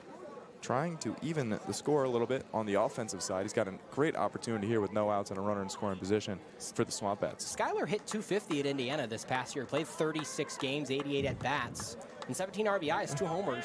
Really just a matter of time, it seems. Showing bunt again, pulling it back. And the first baseman, Krasuk, is rushing in. Came all the way in. Yeah, he's going to crash. Home plate umpire Devin Rhodes deems that one a little bit high, so the count now moves to 2 balls, no strikes. As a freshman, Skyler played mostly. Showing bunt again. This time he does make contact, fouls it off, so that's strike 1. Played mostly behind Jake Stadler and Brock Tibbetts. I saw him. I've called a lot of his games. I go to Indiana, so played behind Jake Stadler, Brock Tibbetts as well. Tibbetts was drafted, I want to say, in the top 10 rounds of last year's draft, but Tibbetts got hurt in 2024, and Skyler got a lot of reps. Hit over to Jamal George, tags the runner, makes the throw to first. Look at that. A 4. Hold on. Oh, no, wait, they 1 said second. He He didn't tag him. Now they did. Now the throw over to Martin will tag Romano. Very confusing play. Yeah, so the ball chopped over to Jamal George at second. Tries to apply the tag to the man running from first to second, Zach Thompson. Looked like he hit him from our angle. Obviously, we're a little bit far up here. The umpire says he didn't. So throw over to first, gets the first out. Zach Thompson's a little bit in no man's land. Not sure if he's out or not. And a late run over to second.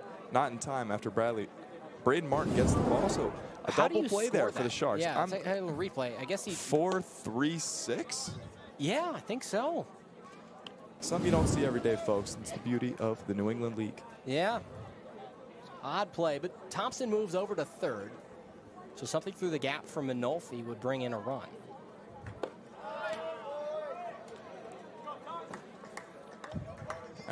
For Ashford, though, that's pretty much an ideal scenario. Might not have looked as pretty or as smooth as he might have wished for, but 2 outs nonetheless.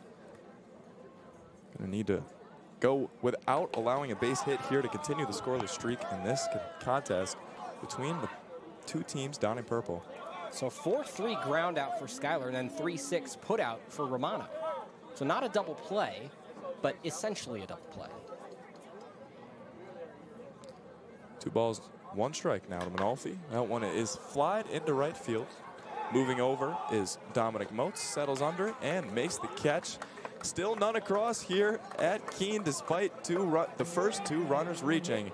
We head to the top of the 5th inning from Keene, New Hampshire.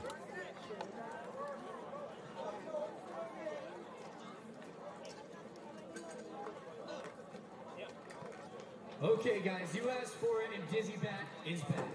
We have 4 brand new competitors. You guys know the rules, you know what you're doing. I'm gonna count down from 10. When I'm done, it's a race to Ribby. Whoever gives Ribby a big high five is the winner, okay? You guys got enough space? Here we go. 10, 9, 8 times 6. 5, 4.5. 3, 2, 1, go! Let's hear it. Unbelievable performance as per usual. Thank you guys for doing it.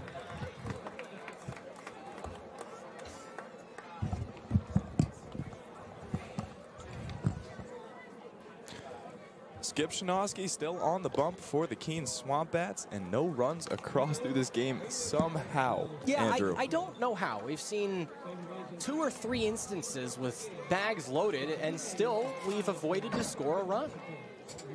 Due up for the Sharks, it will be Jackson Miller, who's reached twice via a hit by pitch and then a walk, followed by Brady Krasuk, then William Lybrook.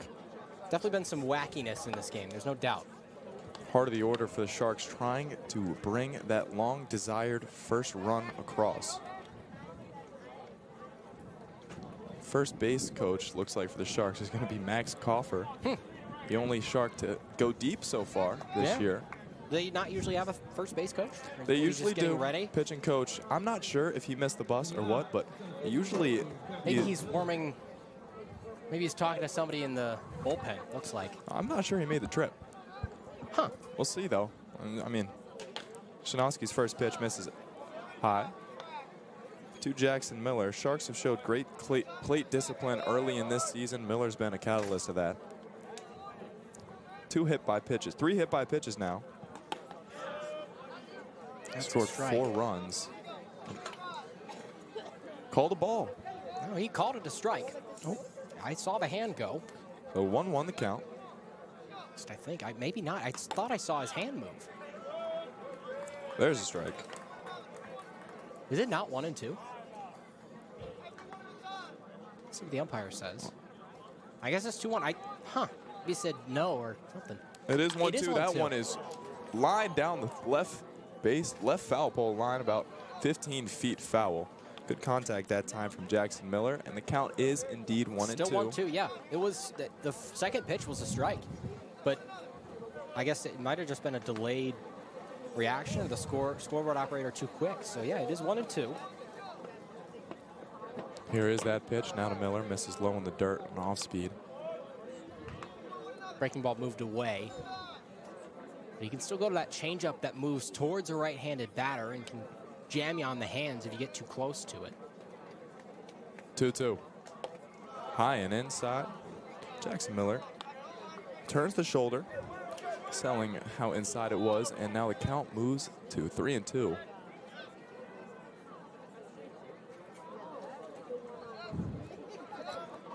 Payoff pitch on the way to Miller. Just outside.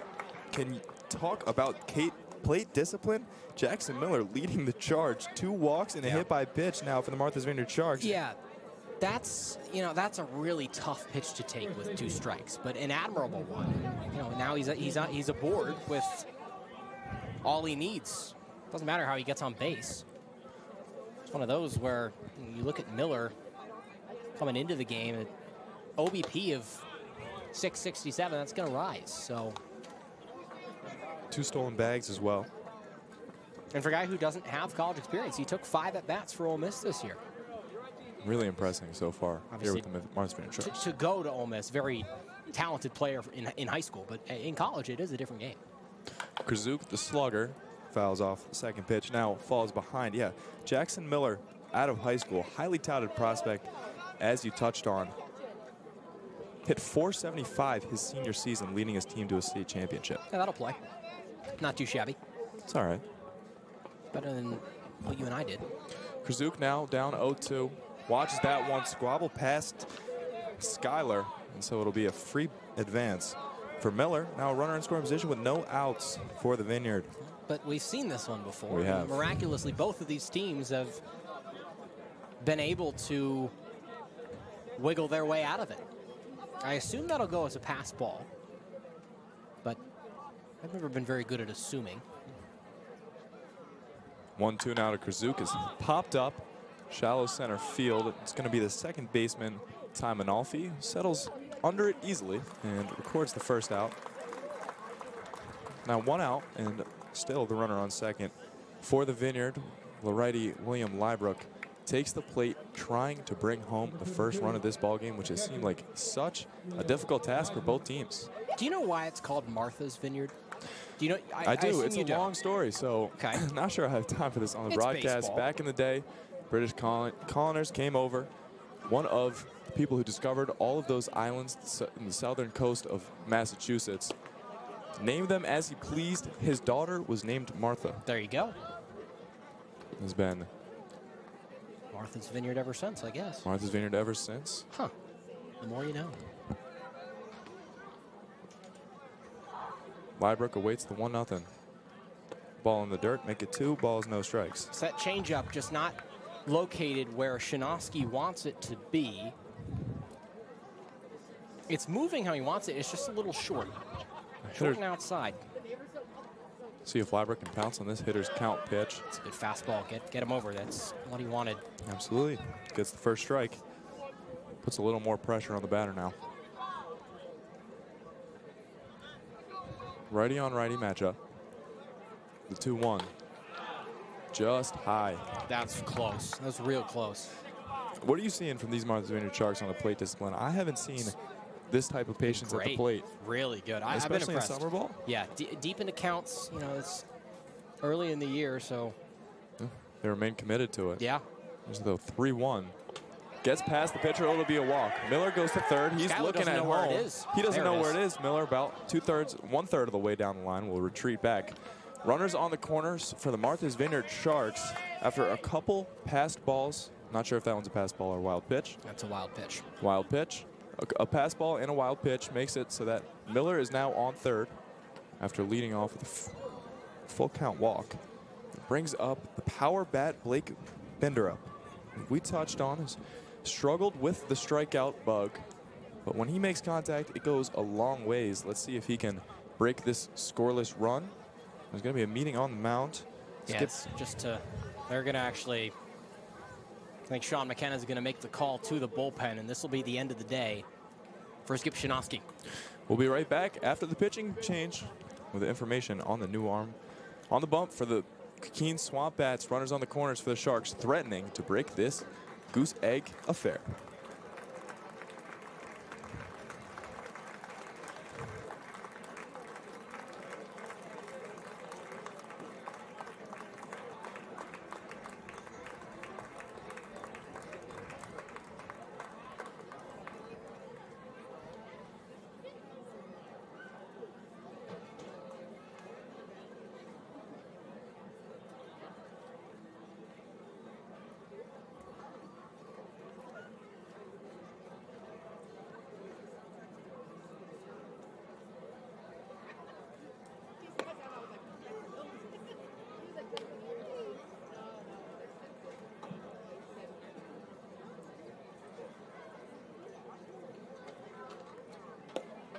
Please, now pitching from SwampBats from Franklin Pierce University and Hennepin, New Hampshire. Number 22, Anthony Palaselli.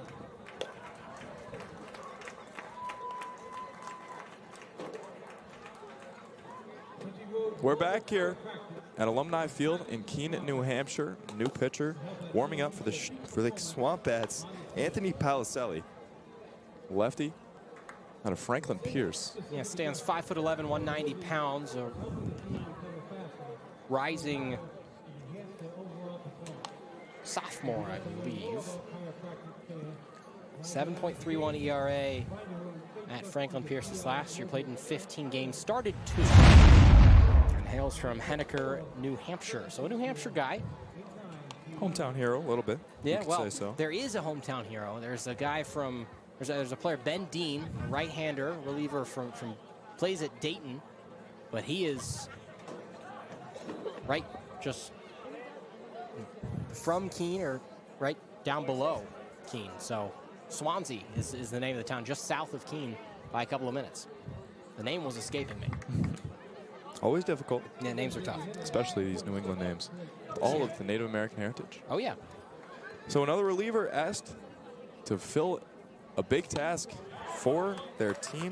This time it's Anthony Palaselli with one gone and runners on the corners. He gets the first strike to bind her up. It's a huge batter here for Palaselli. Here's the 0-1 now to the lefty. 6'6" Aggie, Blake Binder up. Paints that outside corner for strike 2. Tall fella, that's for sure.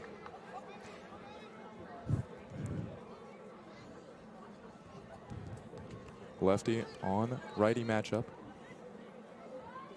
Binder up, makes contact. Off of the third base bag. Just foul. Just missed it. Much to the chagrin of this Sharks dugout, we can hear so well under us. No surprise there. No, and so the Sean count McKenna, or still yeah, Sean 0-2. McKenna's going to come out to talk to Palaselli. Dealing with some discomfort potentially, or not sure. Just an approach thing with Good Binder up. question. I don't know. It might be an approach.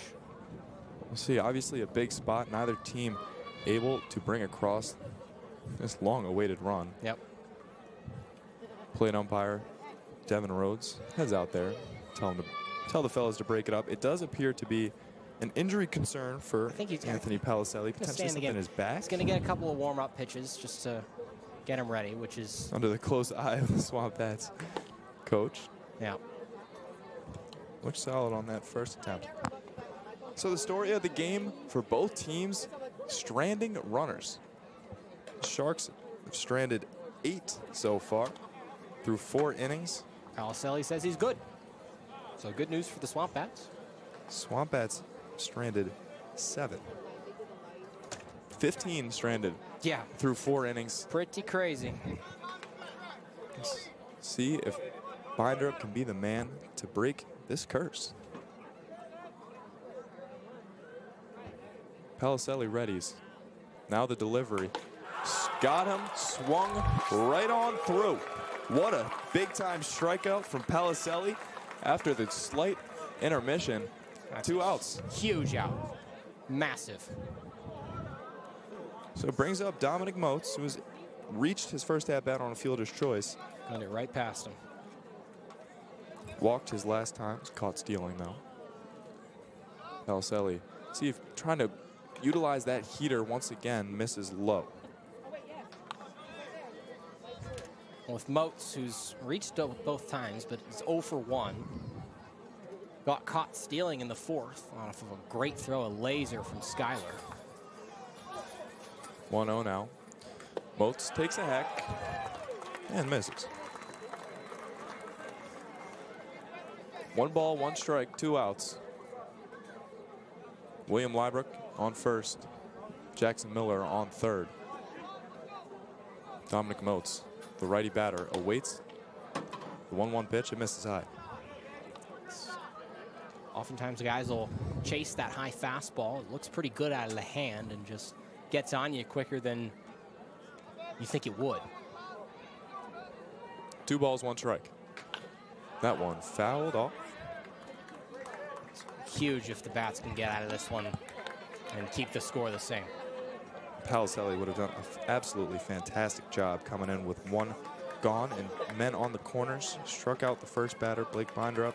Huge strikeout. Now trying to do the same to Moats. 2 balls, 2 strikes, 2 outs. Here's the payoff. Blew it past him, the second batter in a row. Palicelli comes in and shuts the Sharks down, striking out the 2 batters he faces. We head to the bottom of the 5th here on from Keene, New Hampshire, as that car takes its victory lap.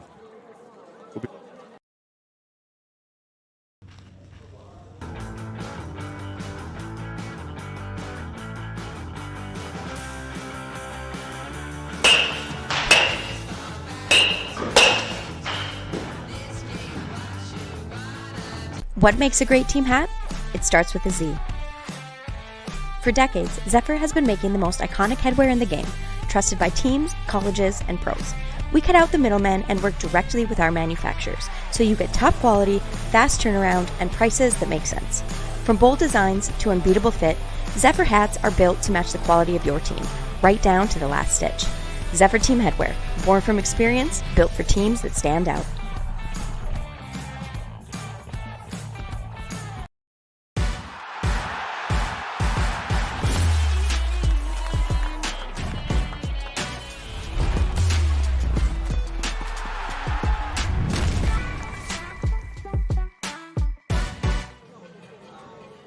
Bottom of the 5th here from Alumni Field in Keene, New Hampshire. The Swamp Mobile made its rounds. Children made their best attempts at throwing those tennis balls in the passenger side window.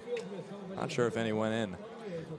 Still on the mound for the Vineyard, Ryan Ashford, who retired the SwampBats after walking the first man, Zach Thompson. Dude, a little bit of help from his defense on a very unconventional double play in the 5th. He will face the top of this SwampBats lineup, Michael O'Brien, followed by Jack Herring, then Marshall Lipsy. So a big spot here as the scoreless. I feel like I'm allowed to call it a curse. I mean, this is unbelievable. It's getting to that point because this is with how many batters have reached base and how many base runners we've had. To not have a single run get scratched across is quite something at this point in the game. See if the announcer's jinx can help it. You know, it's this point. I don't dislike him. I even find it hard to say it's a pitcher's duel because it's kind of not. There's been hits, there's been walks, there's been base runners. The pitching has been good, but the fielding I think has been even better. Defense helping all the pitchers out tremendously. Yeah. 2 balls, no strikes now to leadoff man Michael O'Brien. Lefty watches that pitch miss inside. It's a 3-0 count. Hard to imagine he'll smooth the lumber off his shoulder here.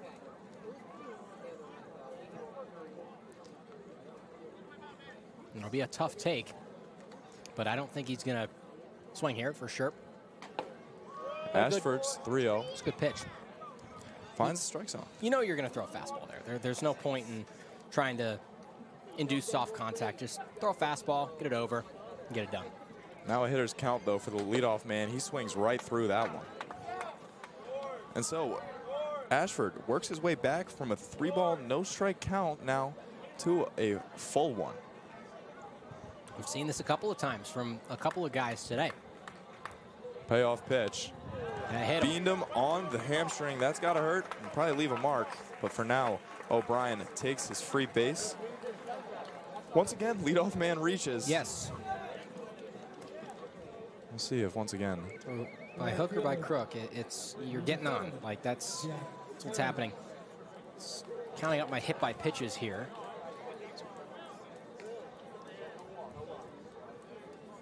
By my count, there's been 4 total, 2 by each team. So maybe some baseball magnets thus far. First pitch now to Jack Herring. Misses.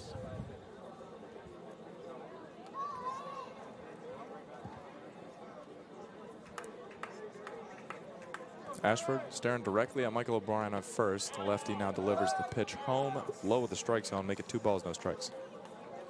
Tried to swing it back up to Liebrook behind the plate. Ashford eclipses the 30 pitch mark. Trying to get the first out of this bottom 5th. That one called strike. Good pitch. Hands started moving, but Herring makes contact with that. There's nothing really doing.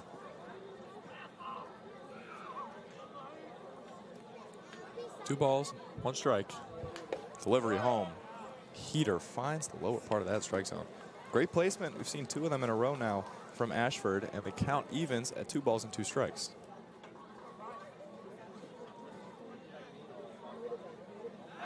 Check over on the runner at first. O'Brien retreats standing up. Ashford just trying to keep the leadoff man honest over there. Obviously speed on the left fielder O'Brien. Speed at the plate also Jack Herring. And Marshall Lipsy. That one grounded down the third base line. Skirts foul. Hit and run was on there. Honestly, I think Herring was a little late making the decision to take the bat off the shoulder, but you don't want to strike out.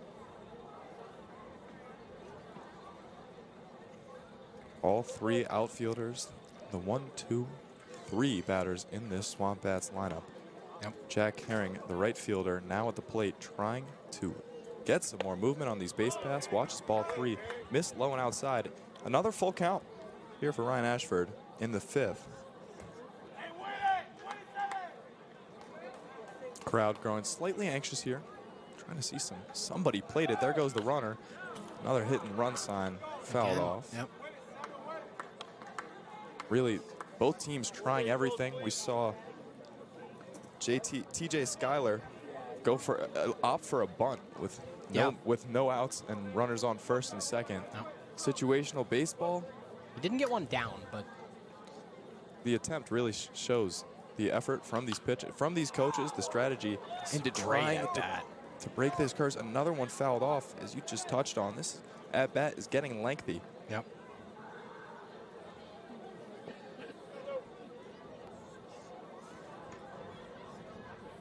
Upcoming the 9th pitch of the at-bat.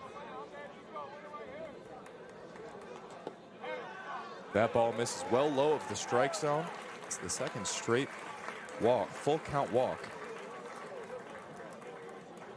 Keene SwampBats load the first 2 runners of the inning for the 2nd in a row. Last time in the 4th, a double play to help relieve that pressure. Ashford would appreciate that right about now. One of the most dangerous bats in this SwampBat lineup approaches the plate and digs in. Michael Lipsy, the center fielder. Lipsy, and playing in. That ball punted down the third base line. Ashford coming up. The throw is pulled. It will pull the first baseman. Brady Krzyzuk off the bag. We have a bases juiced, no out situation here for the Keene SwampBats. Andrew, surely a run comes home here. You know, you gotta have it. Like, it's gotta happen at some point. And Dylan Cupp, why not? If he can get one over here, this is a big time moment. Here's the replay again. Great bunt, and now rushing over Ashford, but his throw just gets away from him a little bit and pulls his first baseman Krzyzuk off the bag. So this is big time for Dylan Cupp and for the SwampBats in general. Infield in for the Sharks. Double play ball on everybody's minds. Obviously, grounder on the infield. Throw will be coming home to Liebrook to try to nag that lead runner.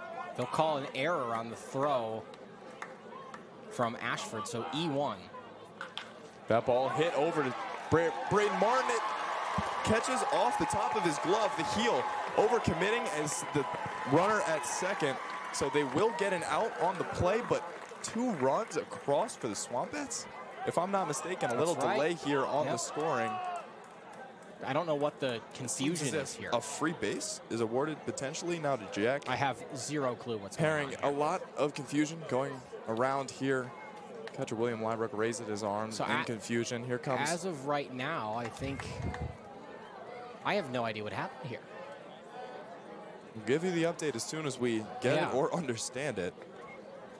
It just, I mean, the play that happened, obviously, a relatively hard hit ground ball to Braden Martin in the deep hole at shortstop. Martin would have been a tough play for Martin to come home with the throw and get that lead runner. But the 6-4-3 double play was apparent. Martin potentially thought about it too early. Well, yeah, I mean, it just ate him up. And hit off the heel of his glove, went into the outfield. What I'm more curious is, no, you're good. What I'm more curious is that, of course, the first run scores like normal, but what the controversy is and how now Lipsy is over at third. I'm not sure. He overcommitted, did Lipsy from after that ball careened into the outfield, and looked like the Sharks were able to nag him back at second. With there being so much confusion in the middle of the infield, if Lipsy was trying to advance to third, then it might have been interference on one of the fielders. Path interference? It could be. That's the only thing that makes sense to me, I guess. I don't know. Fascinating play. So Lipsy will be at third, and Cupp to first with a 2 RBI single. So now we finally have a run on the board. Chandler Tupou now takes the plate. Cleanup batter fouls that one off. I'm not going to try to score that one until the I'm just going to scratch some stuff on there. Maybe I'm right, maybe I'm not. I don't know. We'll see. But Herring and O'Brien score, so that's big for the SwampBats. They've got the 2-0 lead. Peculiar, really odd play. Runner goes. Liebrook's throw down to second. Gets past Martin. It will score. Herring, Lipsy easily. Cupp stays at second. So it was a scoreless streak going here in this ball game. 15 runners left on base before this bottom 5th. SwampBats juiced the bases with no outs, and a couple mental lapses by this Sharks defense has brought 3 home for the SwampBats. They lead it. Trying to add more, still no outs. Count 2 balls and 1 strike to the cleanup batter, Chandler Tupou. It's at a 3rd ball now.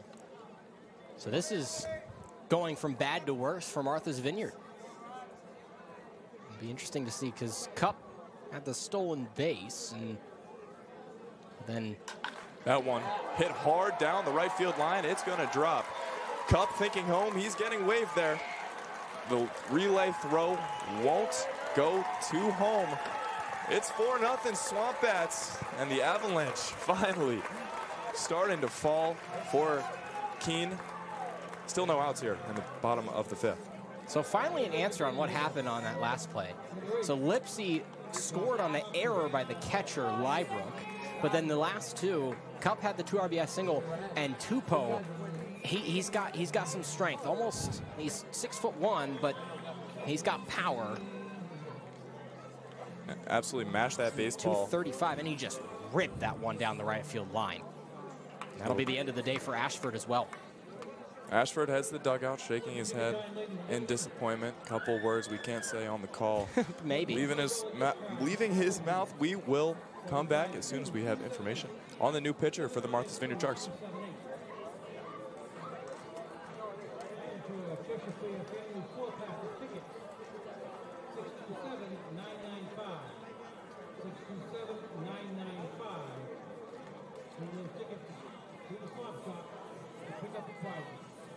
Again, 752-278-627-995.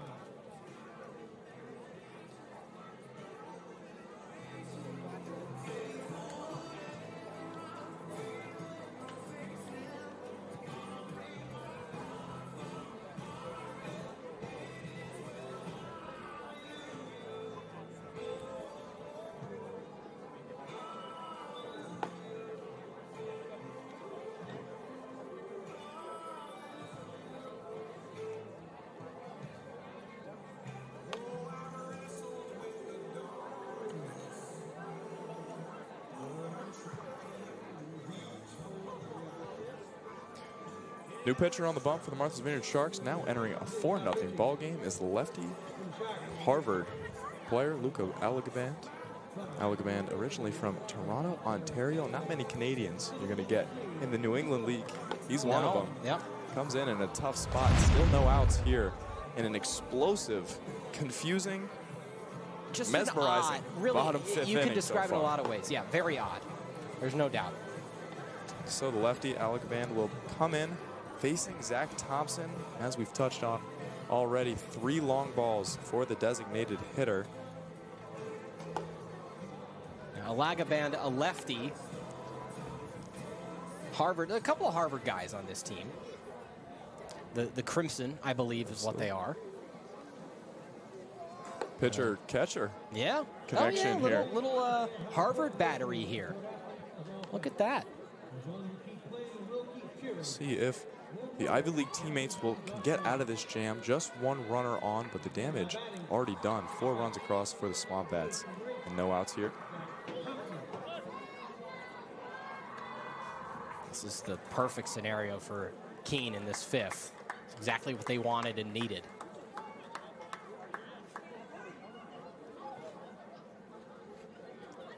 Alagaband checks on the runner, high leg kick. First delivery home is fouled straight back. Boy, this is a big spot now for the pitcher. Obviously, he comes in a slightly lower pressure situation, but a lead at north of 4 runs is going to be extremely difficult for these Sharks to amount. There's the 0-1.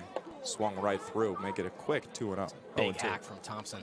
And Alagaband has to work around Thompson as best he can.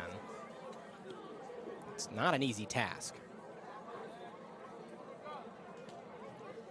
Trying to get out of a quick out here. The 0-2 delivery. Chop back up the middle, double play possible. There's the 4-6-3. He's safe. Never mind. Oh, no, he's out. Nope, interesting play. Interesting call that time from the first base ump, Alan Liberdoni, but a perfect outcome there for Alagaband. Yeah, smooth play, and out at second, out at first. Thompson just barely unable to beat out the throw. First thing that's really gone right for this Martha's Vineyard team in the nightmare 5th inning. Bottom of the 5th here. So it'll be Nick Romano now, the righty at the plate. And watches strike 1 settle in there. It's good all speed that time from Alagaband.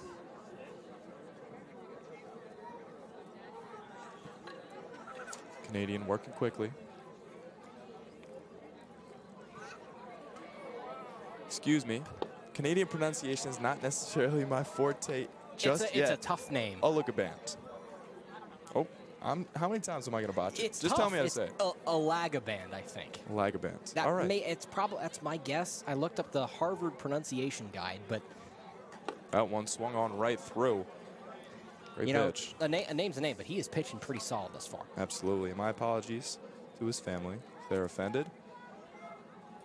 Trust me. I'm sure you're not the first one who has struggled with it. I almost guarantee it. It's okay. I looked at him like, whoa. 1-2. Misses low and inside, so it would be 2 balls, 2 strikes, 2 outs. You started off with that fastball, and then if it's tunneled the same way, a lefty looking at a righty, and the slider just dips towards your back foot, it's a great pitch, but just missed it a little bit too much there. But the double play that Alumni drew out was impressive. That one fouled down the third base line. Great play over there by head coach Sean McKenna. Nice soft hands. Didn't even need a glove. Good play from Coach Mack. Always appreciate. Oh yeah. Coach is making a play out there in foul ground. He can throw some mean BP too. He's consistent. 2 balls, 2 strikes, 2 outs here.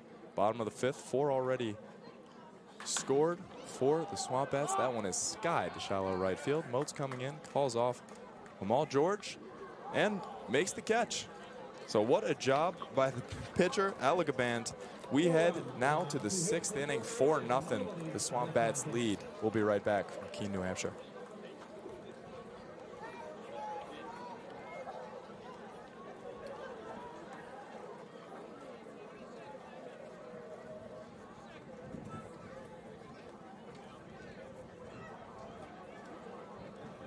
Tonight, Sweeping the Bases is proudly brought to you by the people at Dream Clean 123, the Greater Monadnock Region's premier cleaning services.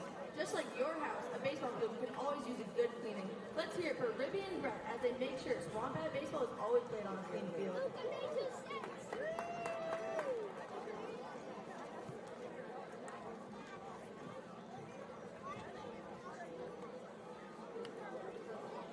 Third protein ball. Let's County Property Restoration Leader since 1968. As the Indians experienced fire, water, and mold damage at the home club. Third protein ball is available 24/7. New pitcher on the mound for the SwampBats. Had success at the plate as well. Give us the background on this individual, Andrew. Well, this is John Malone, wears number 26, a 6'2" right-hander from Samford, hails from Fairhope, Alabama. But, you know, we talked about it a little bit earlier in the broadcast when Keene in their first couple of games didn't have a lot of their outfielders who they had signed. They weren't in town yet. They were still playing for their colleges.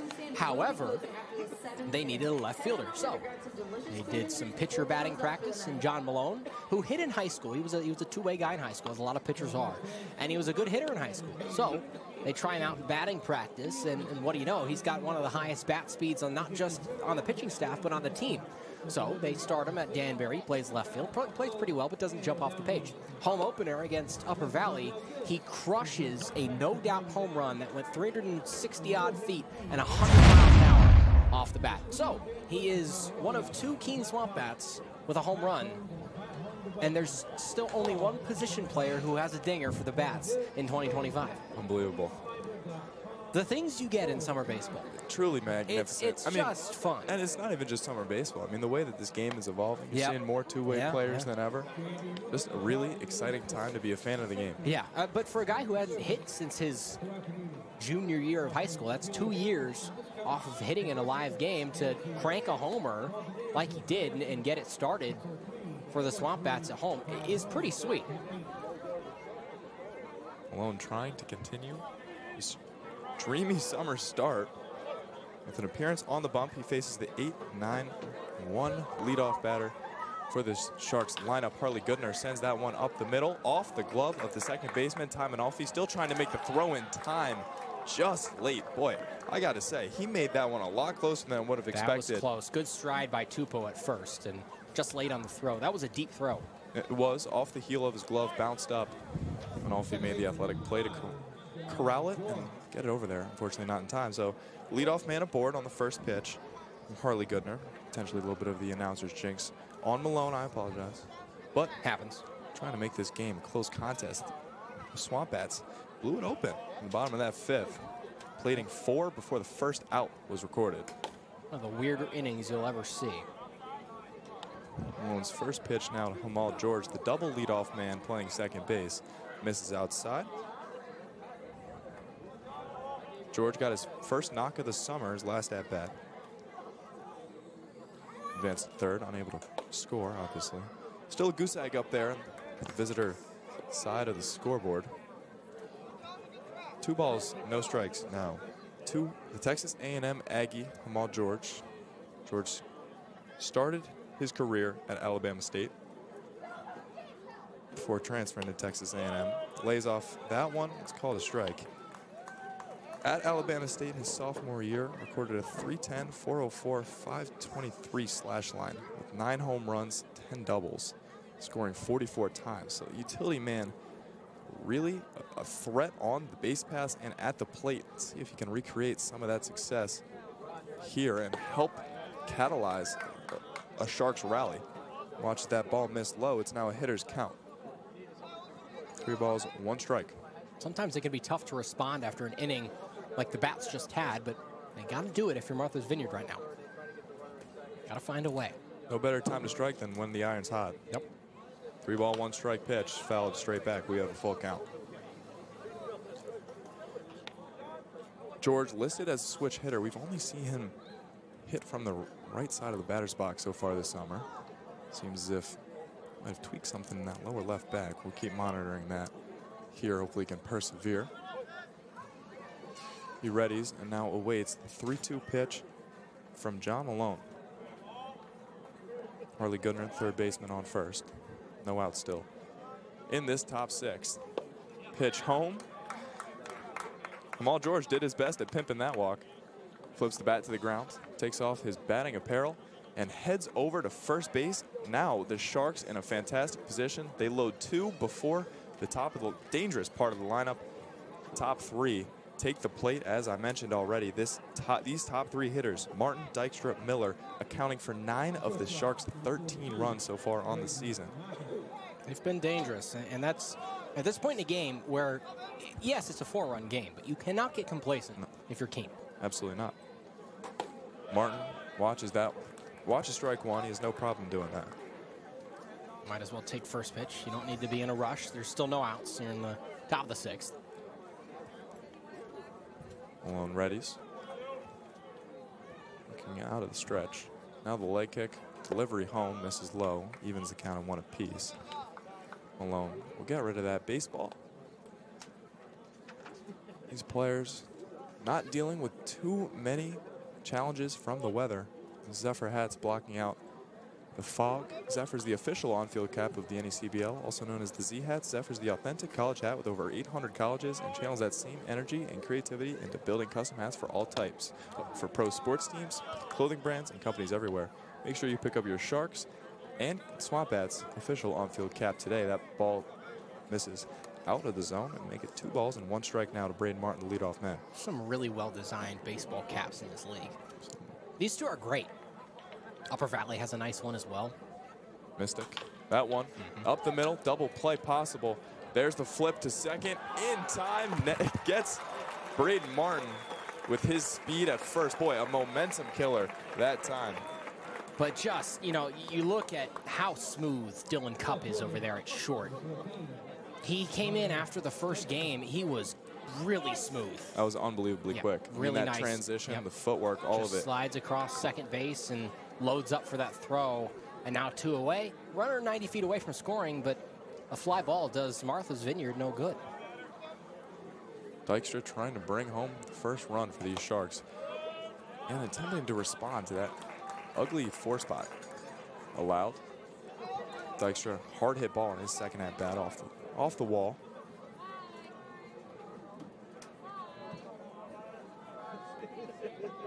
Here's the 0-1 now to Dykstra. That one hit hard again. Getting down, it'll be a base hit. Ryder Dykstra with the RBI single. Finally, the Vineyard stop the goose egg continuation. 1-4 Sharks. Good RBI single for... It is not, Sharks are not leading, excuse me. Obviously, SwampBats with that 4. Got on the board, though. Now it's a 3-run game. It's more manageable. So runs are positive. There's still plenty of time left in this game. So I don't think... We'll take a look at the replay. Great knock. Just gets down right in front of Lipsy and toss it in. It's a pretty standard RBI single and a good job from the Vineyard hitter. Dykstra seeing some momentum. Came into this game 0 for 3. A couple productive walks with a couple steals, scoring twice. But was still searching for that first hit Struck out his first at-bat, 2 hard hit balls, a double, and now a single, RBI single. Brings up Jackson Miller, 3-hole center fielder. Good pitch that time. Fantastic off speed, yep. Caught that low half of the zone, and Miller was going to let that one go by regardless of where it was. Miller 0 for 0 on the evening. Hit by a pitch and 2 walks. Following that theme of patience at the plate for the Sharks, here's the 1-1. Bounces in the dirt. Really good block from Skyler to adjust. And Skyler, a guy, this is something that modern catchers do, that one knee down, that modified kickstand stance. A couple, you know, even you look back 8-10 years ago, then everybody was on 2 feet in their squat. But now you look, there it is. That right knee is down, but Skyler's still able to move his body and be flexible enough to get to where he needs to be. Miller fights that one off. It's going to go fall softly into the glove of the first baseman, Chandler Tupou. Sharks plate 1, still trail by 3 though, as we head to this bottom 6th here from Keene, New Hampshire.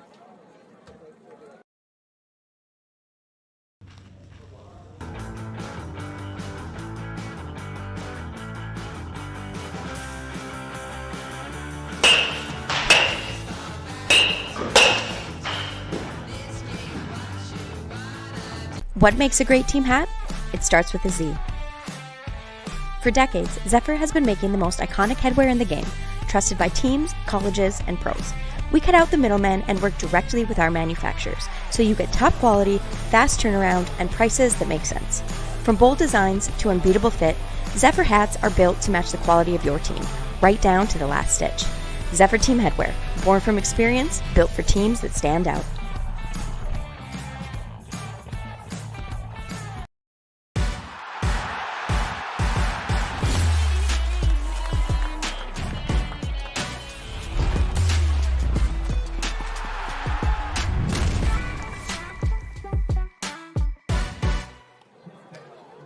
Alagaband still on the mound for the Martha's Vineyard Sharks. I finally got it right.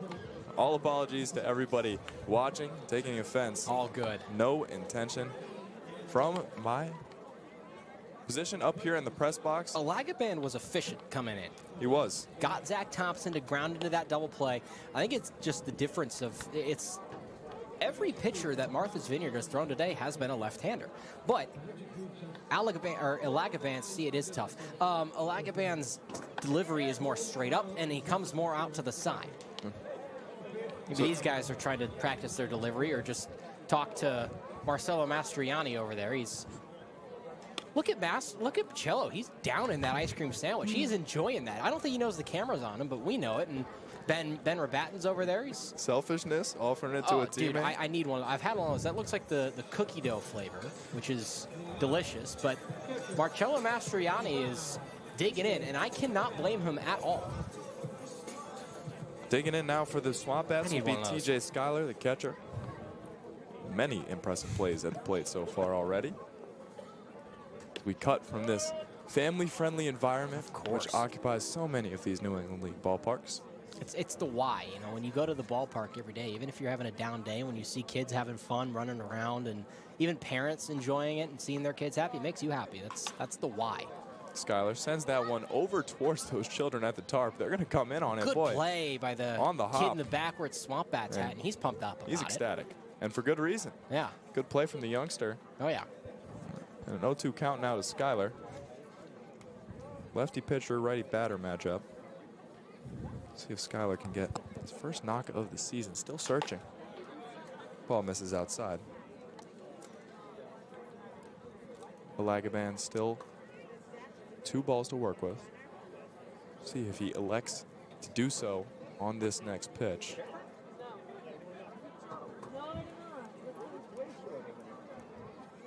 Here's the leg kick. Delivery.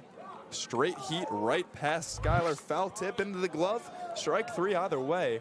Alagaband starts off the 6th his way. First strikeout of the day for Alagaband, and a good one at that. Just blew it straight by Schuyler.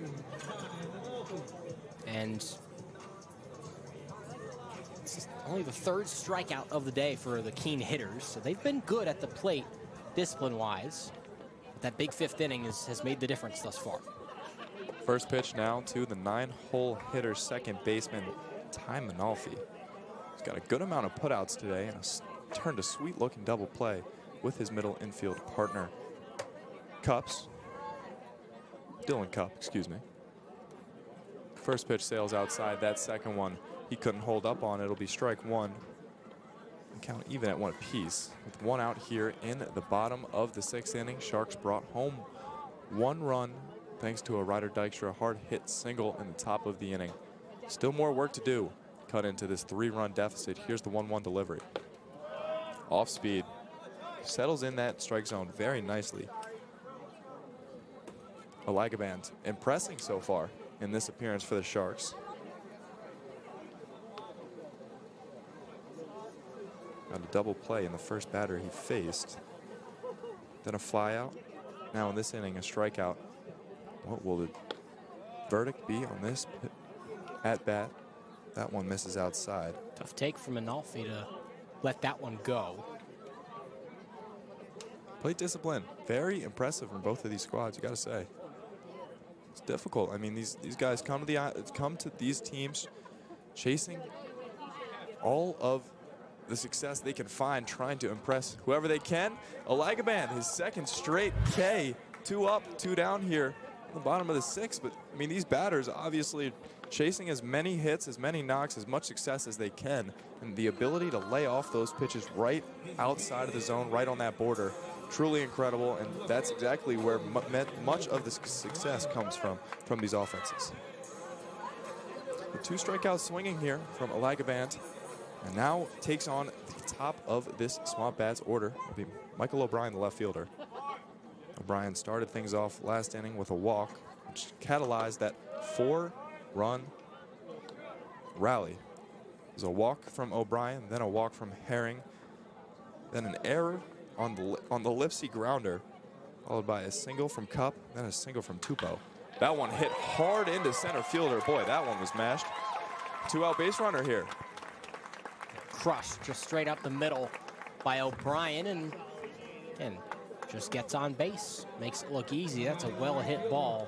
Straight up the middle, went to the left of Alagaband, and a hit's a hit. That's well done. And O'Brien definitely a threat to nab a base, but 2 away, you know, he doesn't have to, especially with the lead. Trying to just continue this 2-out magic. Jack Herring swings through that first pitch. Oh, excuse me, made contact. Still be a strike, though. Just laid on it, too, and dropped the barrel under it. Temperature dropping slightly here at Alumni Field. Not too much, though. Still Nice comfortable in this T-shirt. That one called strike 2. Great placement. So an 0-2 count. Alagaband ahead. 2 outs. Runner on first. Trying to stop the scoring.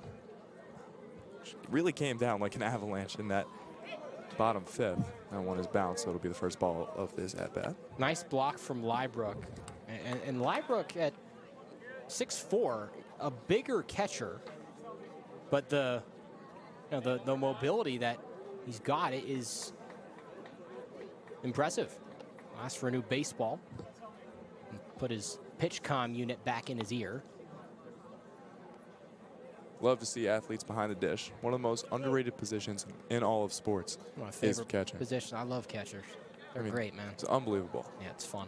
Got to stick in there, no matter 90-mile-per-hour fastballs, careen off, whatever, protective pad or not. Runner goes. Here's the 1-2. It's outside. Lybrook will allow the free pass. Yep. It's going to be a tough throw for him considering that breaking ball still a little bit outside. Not a lot of velocity on the breaking ball from Alagaband and too much speed from O'Brien. So there's a runner in scoring position, but still 2 away. Called a stolen base. Deuce is wild. 2 balls, 2 strikes, 2 outs. Runner on second. He goes. That one's hit to the left side of the infield. Martin coming in, fields it cleanly. The throw over in time. Alagaband gets out of it, allowing just 1 base runner. We head to the 7th. On the other side, it'll be Andrew Hillsman taking over.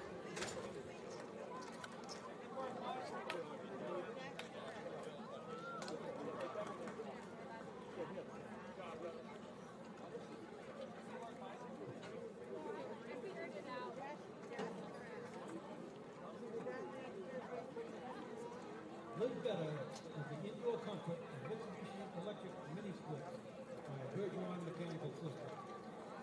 Visit them at their fully interactive showroom here in Keene, 216 Marlborough Street, or online at gobergeron.com.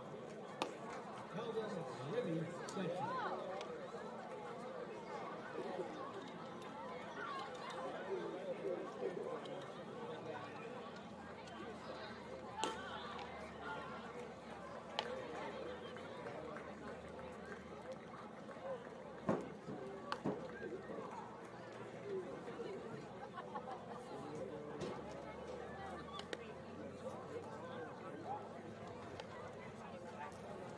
There's the dash in the grass where operations intern Brett Robertson still hasn't lost at home this year to the army of kids who chase him with that SwampBats flag. And there's John Malone, who has been successful in his first inning of action on the mound this year. Only allowed that one run. And due up 4, 5, 6. Krzyzuk, Liebrook, and Binder up. 2 up for the Martha's Vineyard Sharks. They trail by 3 as we're through 6 full innings here from Keene, New Hampshire. Andrew Hillsman, Liam Stevens are here to take you the rest of the way. And starting off the Sharks will be Brady Krzyzuk, who is 0 for 2 on the day.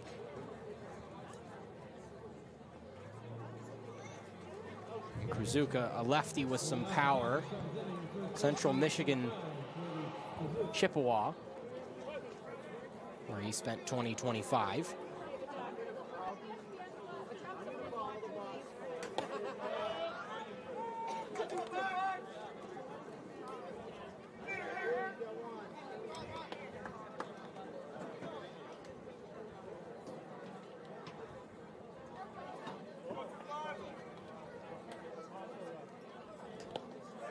Ball in the dirt. 1-1. John Malone, a right-hander from Samford University, is where he spent 2025. Some good velocity on that fastball. 1-2. Catches the outside corner. It's pretty much painted. Can't get much better on that placement. Pitching stats in 25 for Malone. 2.19 ERA in 9 appearances in 12 1/3 innings pitched. Walked 15 but struck out 14. There's a pitch that's short in the dirt. Malone will get a different baseball.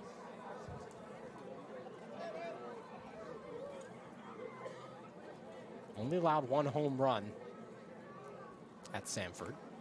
The Bulldogs, I believe. 2-2 from Malone to Krzyzuk. Just low for a ball, runs it full. It's another great take. Krzyzuk's fallen behind a couple times, able to work it back.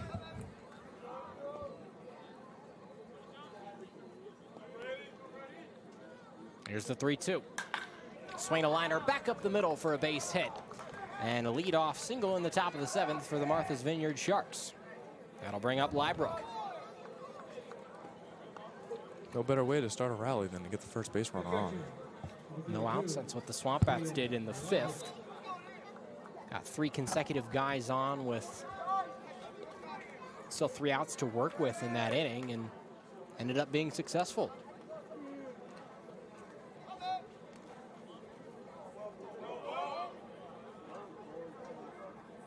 Fresh count in the offering. Looks at it inside, ball 1.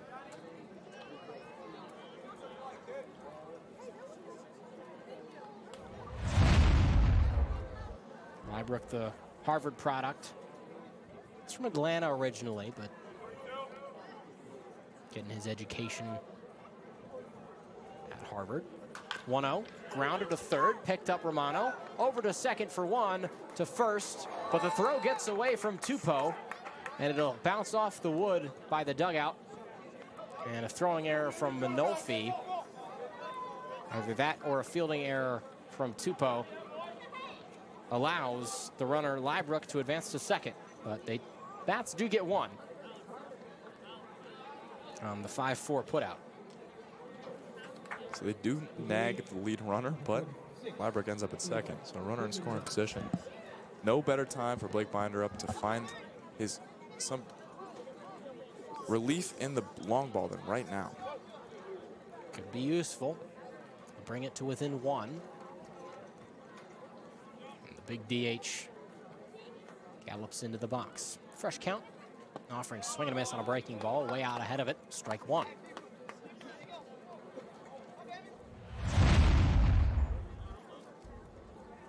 They'll give the error to Manolfi. So runner on second, the 0-1 from Malone. Breaking ball called strike two. That front door slider working well thus far for Malone. Wonder if he goes to the fastball here.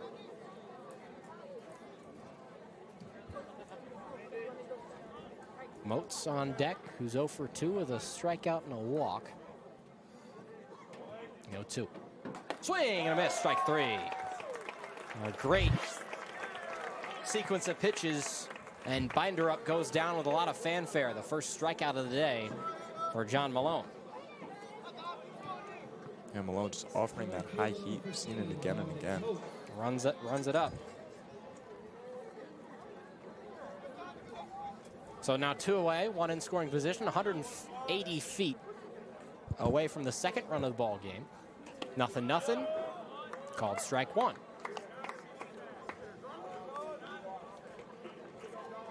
Just around 7:30 p.m. Not the fastest moving game. There are a lot of walks, a lot of hit by pitches. A lot of full counts. Yeah, a lot of full counts. High fly ball. Out towards center field. Lipsy strides under it and makes the catch to retire the side. As the Sharks, they strand one and score none. It's still 4-1. And it's time to stretch. We'll be back for the bottom of the 7th. This is the NECBL from Keene, New Hampshire.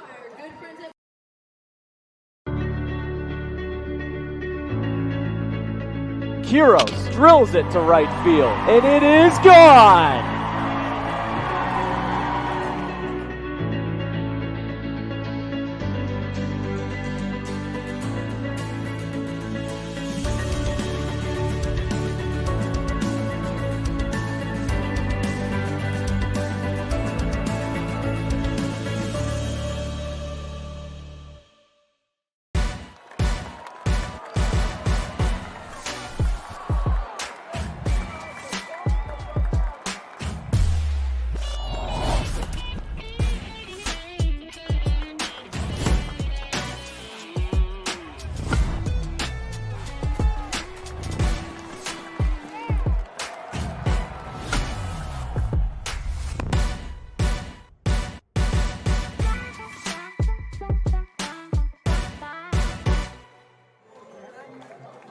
We've done our stretching, and we're through 7.5 innings here from Keene, New Hampshire. SwampBats lead 4-1. They've had 6 hits and scored those 4 runs. 1 run on 7 hits for the Martha's Vineyard Sharks, and a new pitcher who has climbed the mound for the Sharks is number 19, the right-hander, Clayton Pauley. A rising junior from Rider University, 6'0", 195 from Ringwood, New Jersey. So again, a 4-1 game, an explosion in the 5th. Let the SwampBats nab the lead, and Sharks got one back in the top of the 6th, and we've been scoreless ever since. Due up for the Sharks is Harley Goodner, Hamal George, and then the top of the order again, Braden Martin. Excuse me, rather, that's in the top of the 8th. Bottom of the 7th, Lipsy, Cup, and Tupou due up for the SwampBats. As then we'll hear from Ryan Fitzpatrick in the top of the 8th, so stay tuned for that. As the batter, Lipsy, steps in.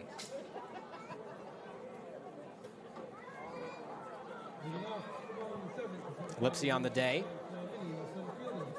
1 for 2. He reached on an error in the 5th, had a single in the 3rd, and then grounded out to first base.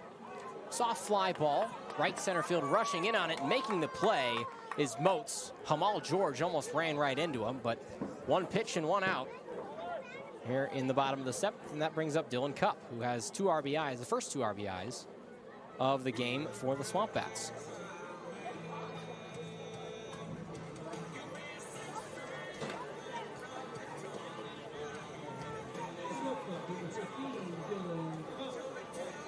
So a couple glide in and face off against the pitcher Poli.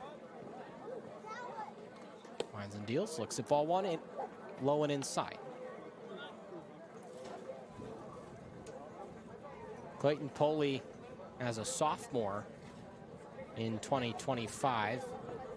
2-time MAAC MAC Pitcher of the Week. Throws in a strike to Cupp.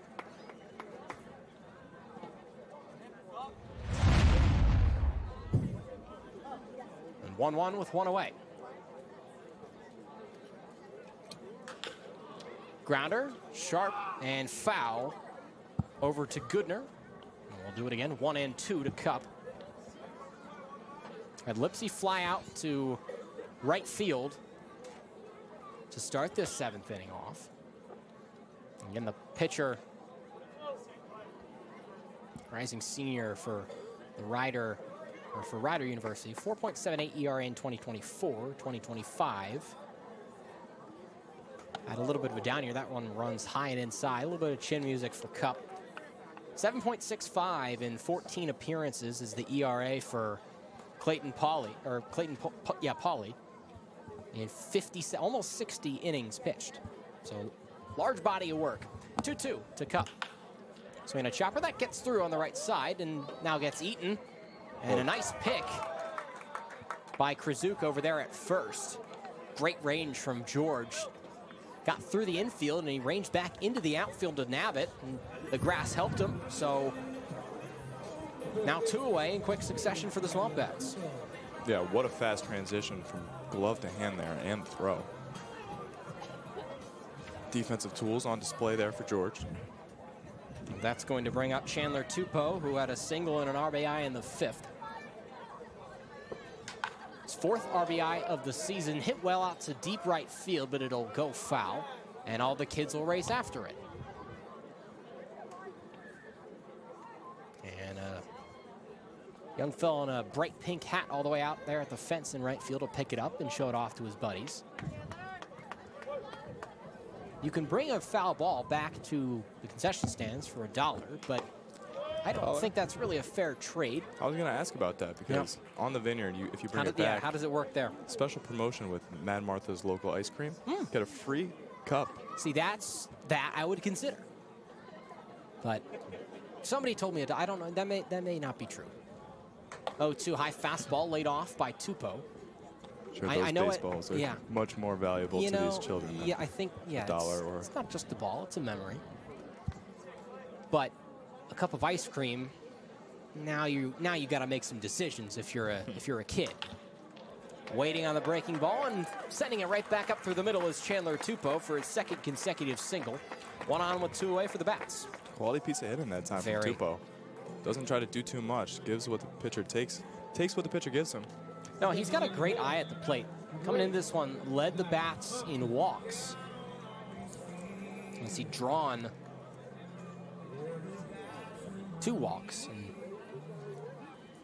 that number's still the same, but the amount of walks that have occurred in this game, I don't think he'll be leading after the fact. This brings up Zach Thompson. He's only reached off of a walk. He's over 2. Takes a big swing. High pop-up down in the backstop and couldn't get a good read on it. Could William Lybrook. That's a really tough play for a catcher to make. You think it's going to go out and you rush back and it spins back towards the plate. So over him and didn't need to sell out for it. It'll just go as a strike. Yeah, I mean, you mentioned it. One of the hardest plays in baseball there. The way that ball can swirl at the top of its climax comes down in a completely different spot than where it is up there. 3-run ball game. It's 4-1 in favor of the Keene SwampBats. 0-1 to Thompson with a runner on first. Stretch delivery. Jammed off the hands and a high pop-up in the infield. And sliding to the left to make the third out is Goodner.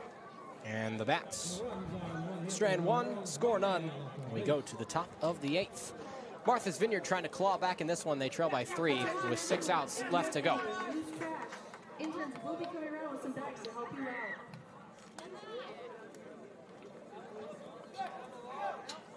The winner of $17 in the tennis ball toss this evening was Nick Taylor. Congratulations, Nick.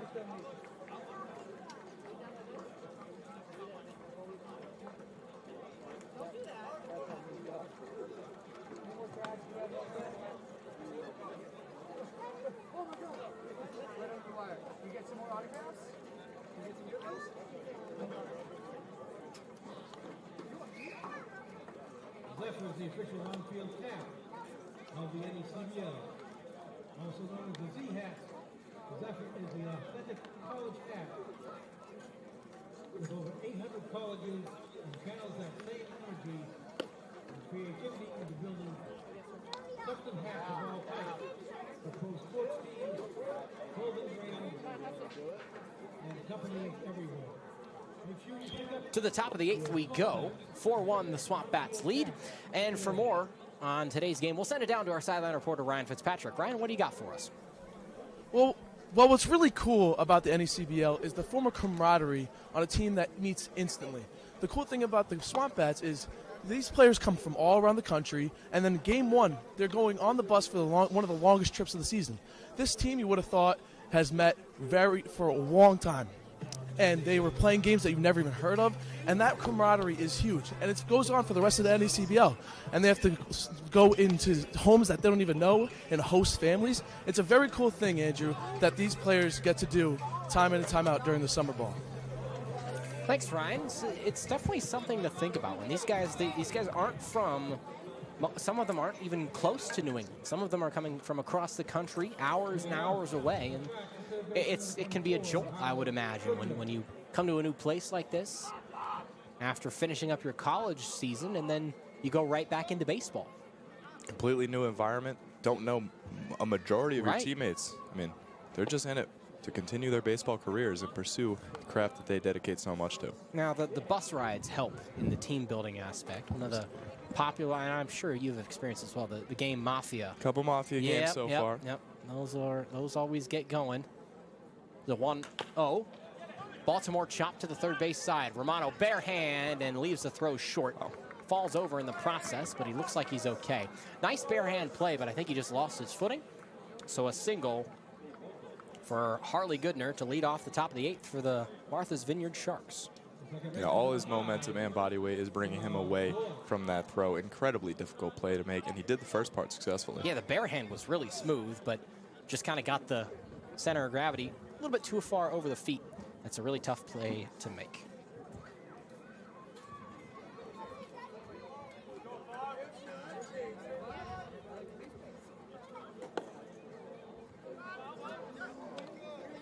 And the first pitch to Jamal George, native of Puerto Rico, Trujillo, 5'10", Texas A&M Aggie. Malone, the pickoff attempt, that was close, but back in safely is Goodner.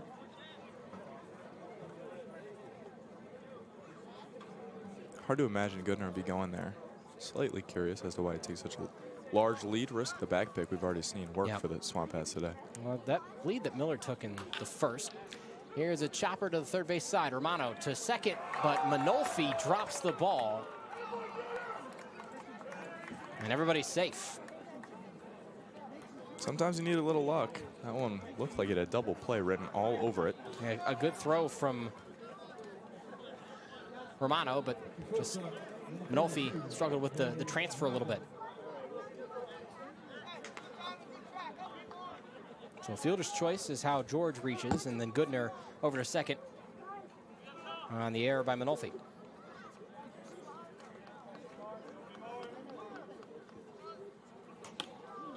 First pitch, a strike from Malone to the leadoff hitter Martin. No outs and 2 on for the Sharks. Tying run at the plate in the late stages of this one. We're in the top of the 8th here from Keene, New Hampshire. The 0-1. Breaking ball, a beautiful one. A looper into the zone, and now 0-2. And Martin's going to have to play catch up from here on out.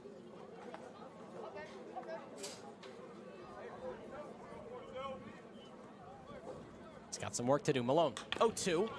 Gets the hands going. Over to first for one, over to second for one. First, the throw's late. So they get the man at second for the first out, but now runners on the corners for the Martha's Vineyard Sharks. Yeah, what the average viewer might not understand about that play, Romano at third could have easily tagged Goodner running at him. Yep. He nags the runner at second, meaning that the double play is possible here with 1 out in the top of the 8th, and the Sharks got momentum. It's a smart play. It's trust in your pitcher as well. Malone can get it done. First pitch, straight to Tupou, bats it down. And a toss to Malone, they'll get one, but a run scores, and it's a 2-run game.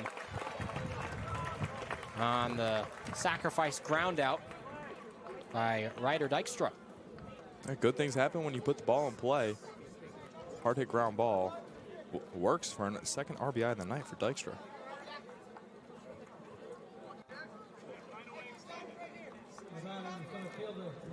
Jackson Miller still hasn't got a hit today. He's 3 for 6 coming into tonight, scoring 4 runs already on the season. So Malone with only 1 more out to get out of this. It's a 2-0 ball game. The Sharks are out hitting the bats by 1. It's 8-7 in that regard. But Keene looking to stay undefeated at home. They'll move to 3-1 with a win.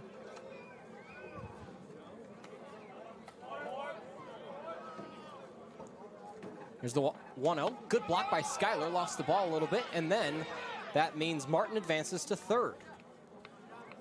So now 90 feet away with 2 outs.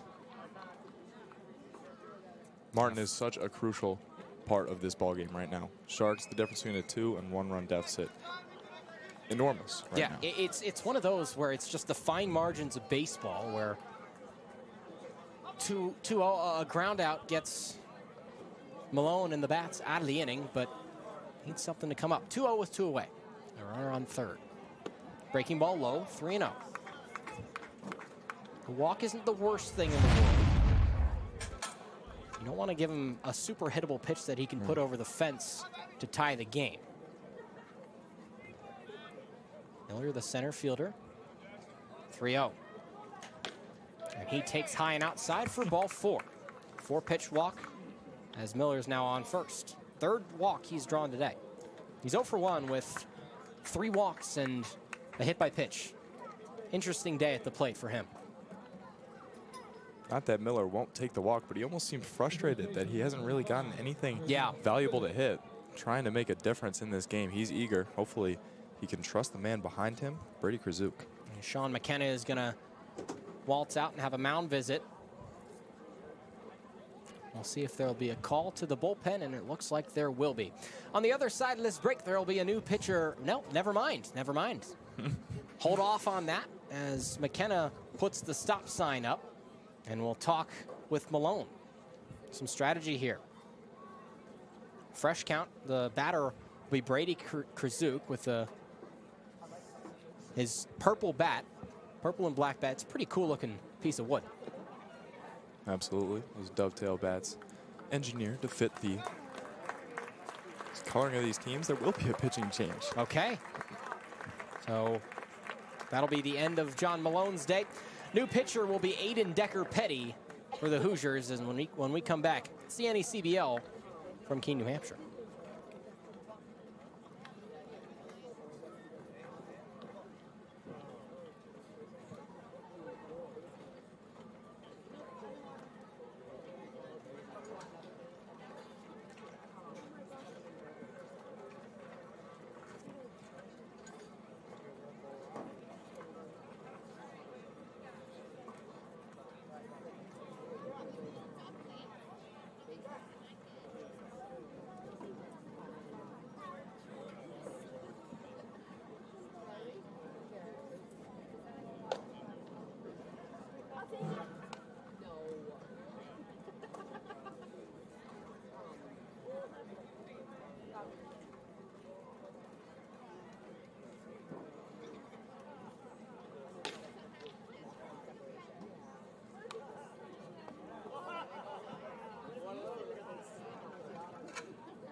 pitching the SwampBats.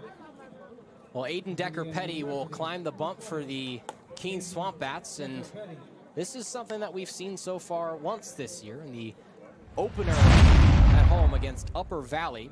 Decker-Petty came in towards the tail end of the game, pitched the last 3 innings, struck out 5 to get the win against the Upper Valley Nighthawks. He's got 4 outs to get through. And Decker-Petty working with his Indiana teammate Skyler behind the dish. So 2 guys that are very familiar with each other. On both teams, we've got the Exactly, college connection. yeah. Now we've got even batteries on both sides. So Vineyard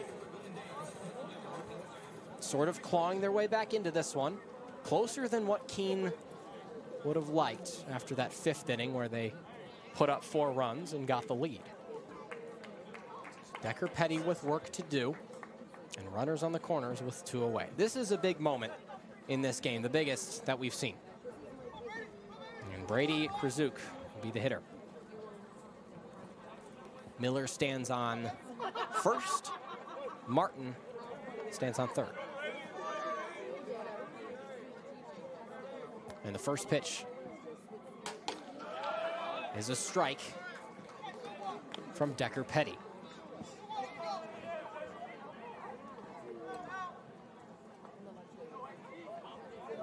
He looks in, checks on the runner at first, and Miller working off the third base side of the rubber. 0-1. Inside, ball 1. Approaching the 2-hour and 45-minute mark on this game. Decker-Petty looking to get the SwampBats out of a jam in relief for John Malone. Comes set, and the 1-1 on its way. Outside half, that's a strike. 1-2 for Decker-Petty.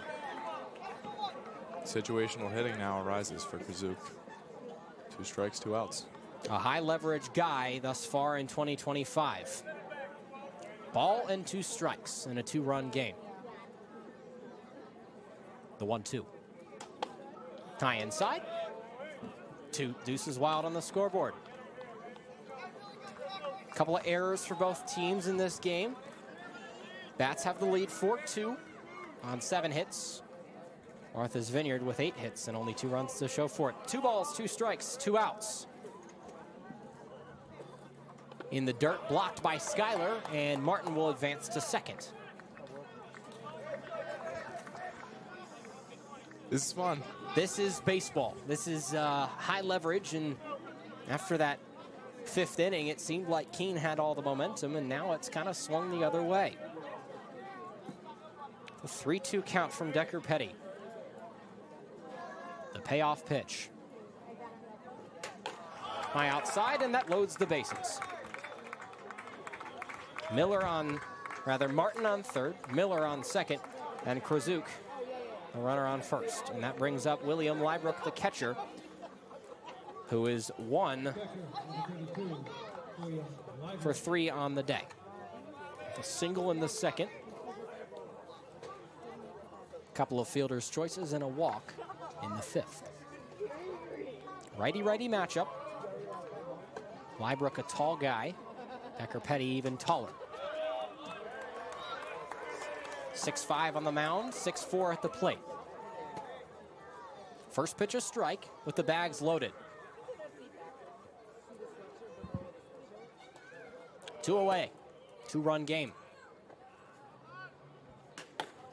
0-1, strike 2. Catches the outside part of the plate for a strike, and now Decker-Petty will reset and toe the rubber in an 0-2 advantage count. Liebrook back against the wall. 0-2. Chopper foul to the right side. Count stays where it is.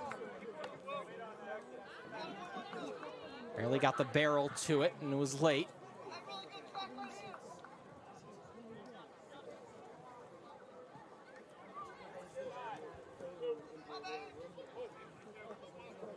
A single into the gap would likely tie the game. Nothing in 2 with 2 away. Called strike 3. Decker Petty lets the Bats escape. And we head to the bottom of the 8th, and the SwampBats still lead by 2. Aiden Decker Petty does it again. Bats by 2 as we head to the bottom of 8. Nice job. Kiros drills it to right field, and it is gone.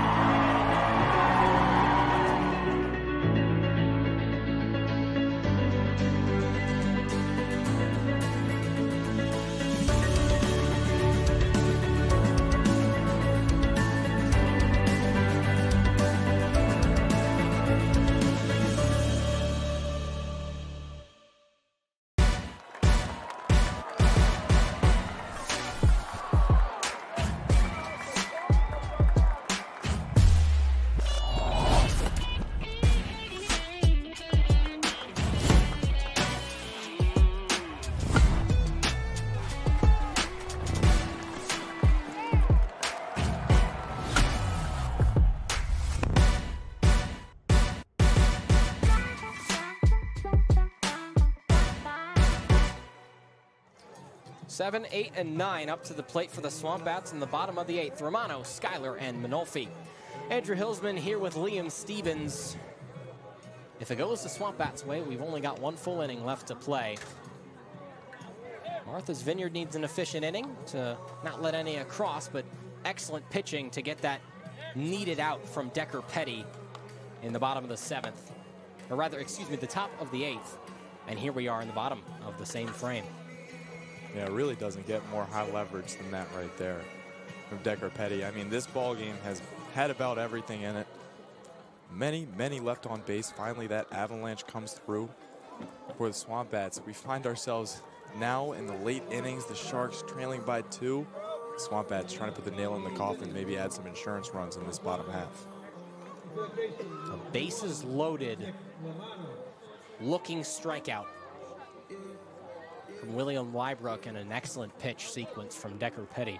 Here we go. It's still the pitcher, Chandler Poley. As there's a ball that's low. 1-0 to the SwampBats hitter, Nick Romano,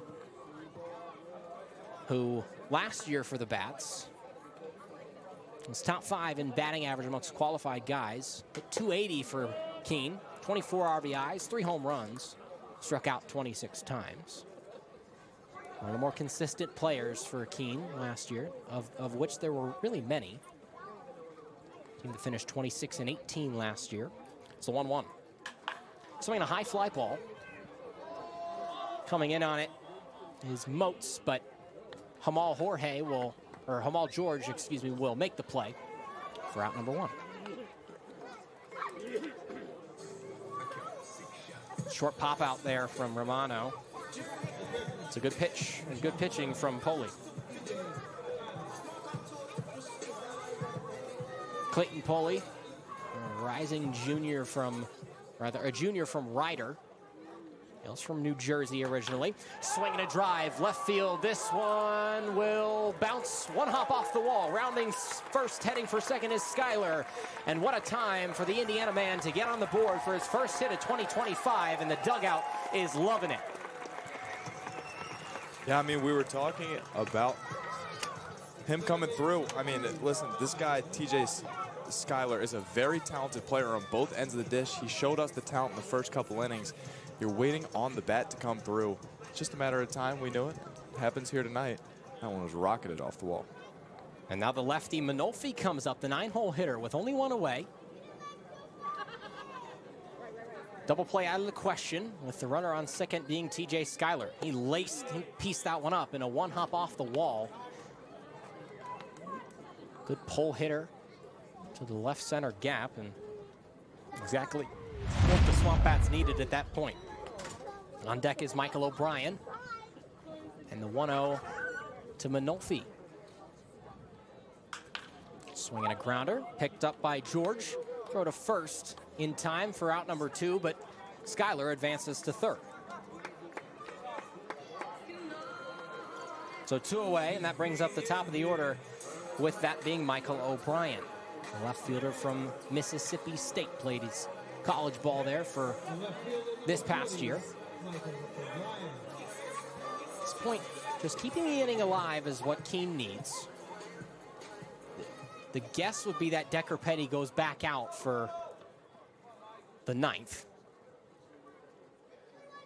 Fresh count to O'Brien. Breaking ball that never got down. It's a ball 1. From River Ridge, Louisiana. A business administration major. Business guys of the world, and we talk about sports. 1-0. Skyler dancing around at third. Here's the pitch. Big swing, but a bouncer foul. Evens it up 1-1. Anything can happen at this point. It's a 2-run ball game in the bottom of the 8th with 2 outs. The 1 run from Pulley on its way. Through the off-speed pitch is O'Brien, and it's 1-2.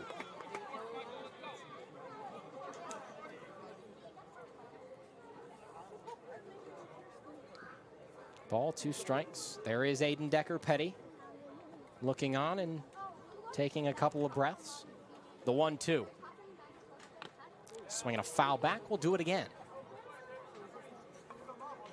Decker Petty just over there by the SwampBats dugout trying to stay warm with a plyo ball. Lights are on. Sky is starting to get a little darker. Just around 8 p.m. here on the East Coast. The 1-2. Swinging a chopper, almost hit the press box. And O'Brien stays alive again.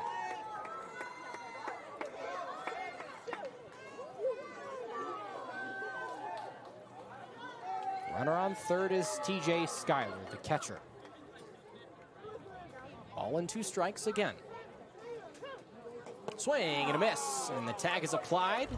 So we'll head to the top of the 9th, and Aiden Decker Petty will strut back out. 3 outs to go, and a 2-run lead for the Bats as they look to close this one out for their 3rd win of 2025. And we'll see what happens on the other side. Let's break. 4-2 is the lead for the SwampBats.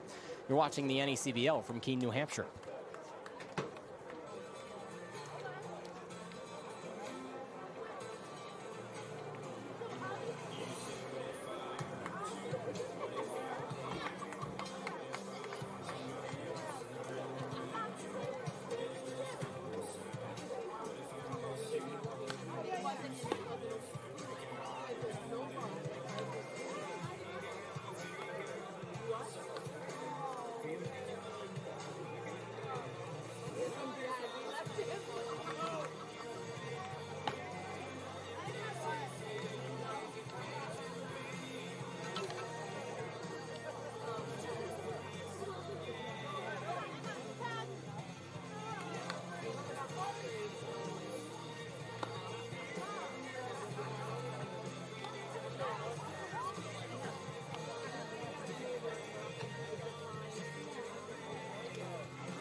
A simple 3 outs is what separates the Keene SwampBats from a 3rd consecutive victory. But it's not so simple when you look at it. Decker Petty back out there with TJ Schuyler as his catcher, and he's hearing it from the Martha's Vineyard dugout, and he's warming up. The batters due up. Blake Binder up, the designated hitter. Dominic Moats, the right fielder, and Harley Goodner, the 3rd baseman for the Martha's Vineyard Sharks. And it looks like it's going to be a pinch hitter for the Martha's Vineyard Sharks. Will Hampton, the lefty infielder by trade from Vanderbilt, will be the pinch hitter. Sharks dugout doing all they can to get the boys going. A couple barks. Some more words of encouragement. And the first pitch of the 9th from Aiden Decker Petty. High for ball 1. Bat at the chin level from ADP. Righty-lefty matchup there at the plate. 1-0. Inside, ball 2. Will Hampton, pinch hitter. Vanderbilt, University product. Showed a lot of talent both at the field and at the plate. No movement in the SwampBats dugout. Martha's Vineyard dugout getting loud. There's strike one. 2 balls, 1 strike.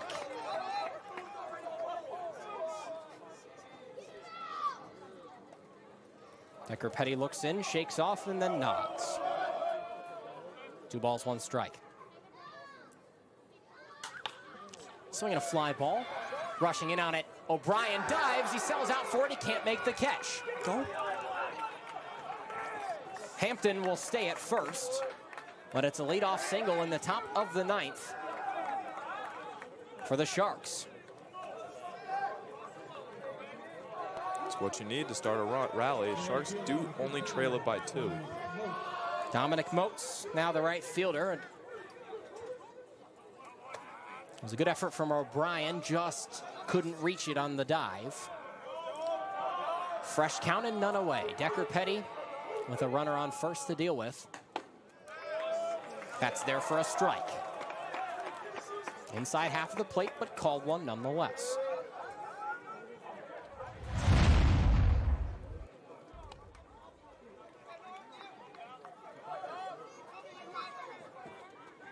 Dominic Moats from Maryland. Bat at the ready, 0-1. Foul tip, 0-2. A 2-run lead for the SwampBats in a game that is approaching the 3-hour mark. It was supposed to be played yesterday, but it got rained out and rescheduled to today. Last time Martha's Vineyard played at Alumni Field was 3 years ago in 2022. And here's the 0-2 from ADP. Across the letters, but a ball. A good take. Makes it 1-2.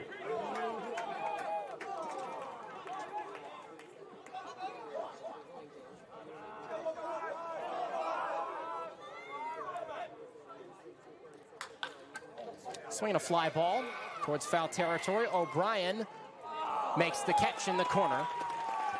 And the runner has to tag back up. Hampton will stay at first and 1 away in the top of the 9th. 2 outs left for the Sharks. Harley Goodner, who has 2 singles and has scored twice. He's been the only Shark to score today.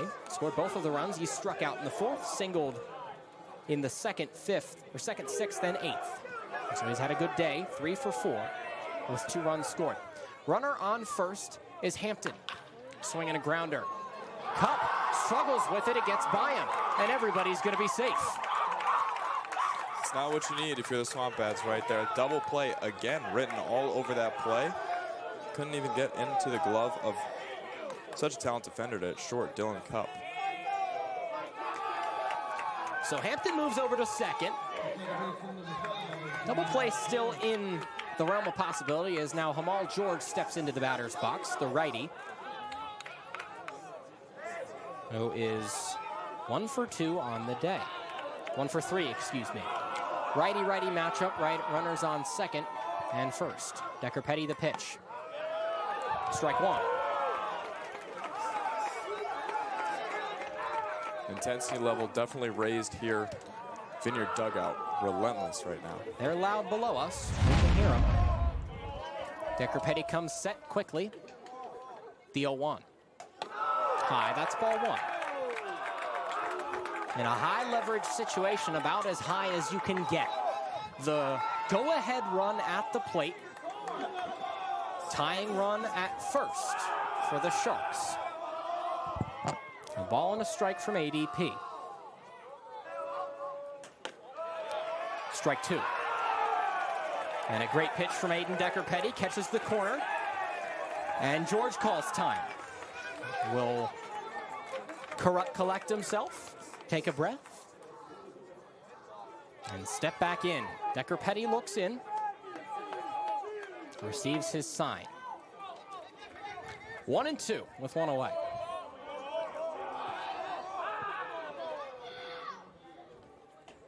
In the dirt, ball 2. Good job by Schuyler to keep it in front of him. Pretty routine play.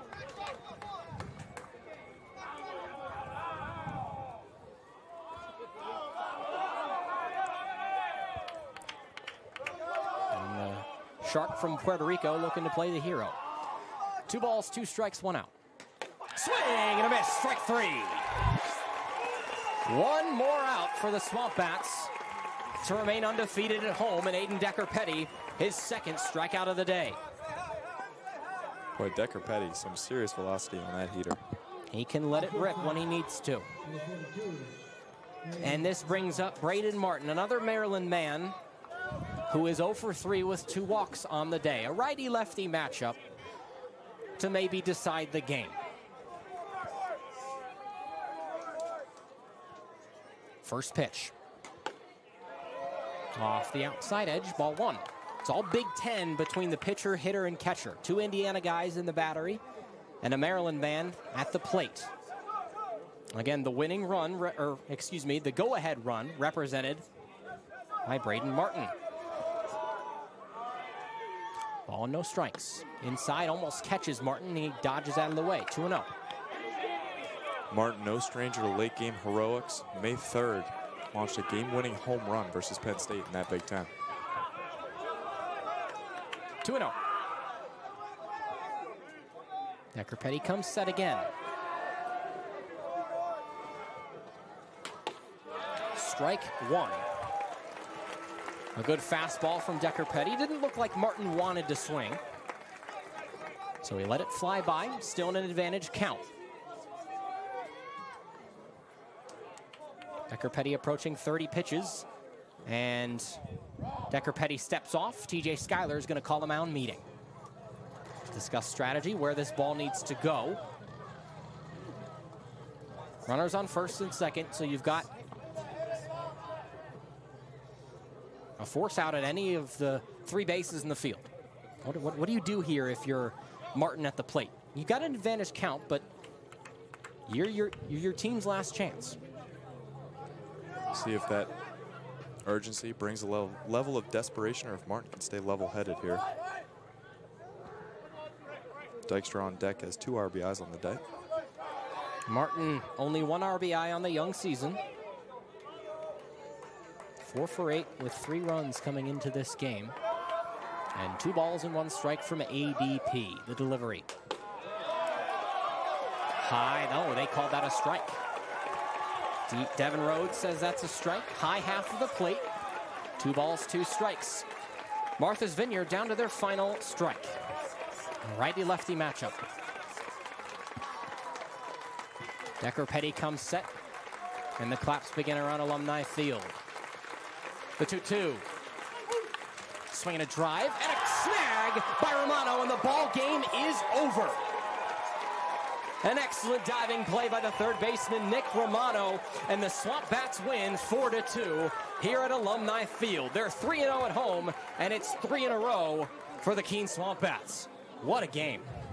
Yeah, unbelievable. I mean, about as high action as a 2-4 game can get, and it came down to the wire. Many high leverage situations. Love to see it. Gets you excited for the rest of the season, Andrew. All right, it's a young season. The Bats move to 3-1. Martha's Vineyard falls to 1-2. We'll be right back after this short break. SwampBats win 4-2. Stay tuned for a short post-game show on the other side of this break.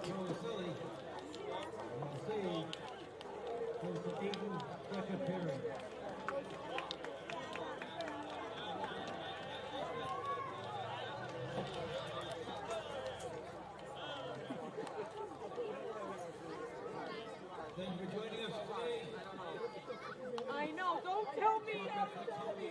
I'm smart enough to know it is. Like, it's over there.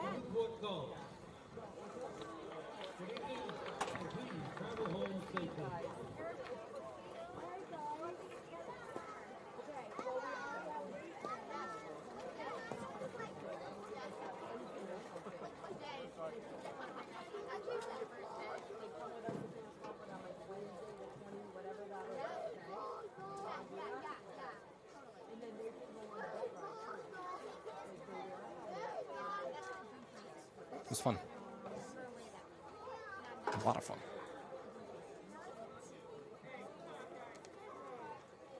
Well, the Bats huddle up. Final scoreboard there.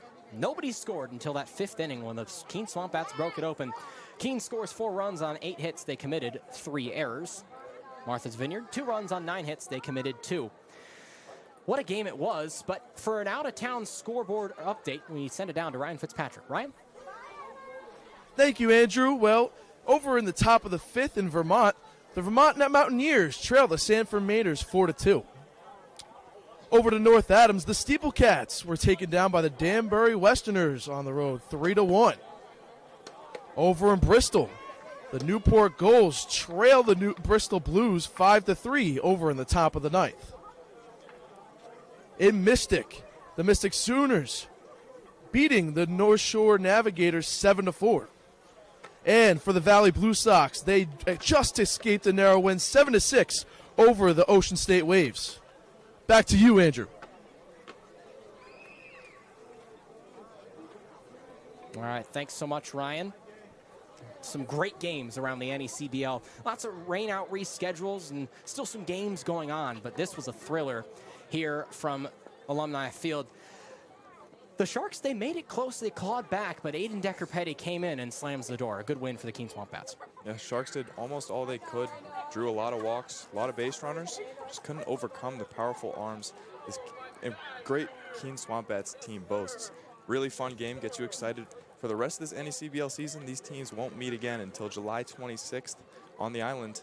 Until then, there's a lot of baseball to be played. There sure is. Young season, Keene moves to 3-1. Martha's Vineyard falls to 1-2, and Keene is undefeated in their 3 games at home. Keene will have a day off tomorrow, and we'll have another home game on Tuesday and Wednesday, then travel to Sanford for their home opener on Thursday.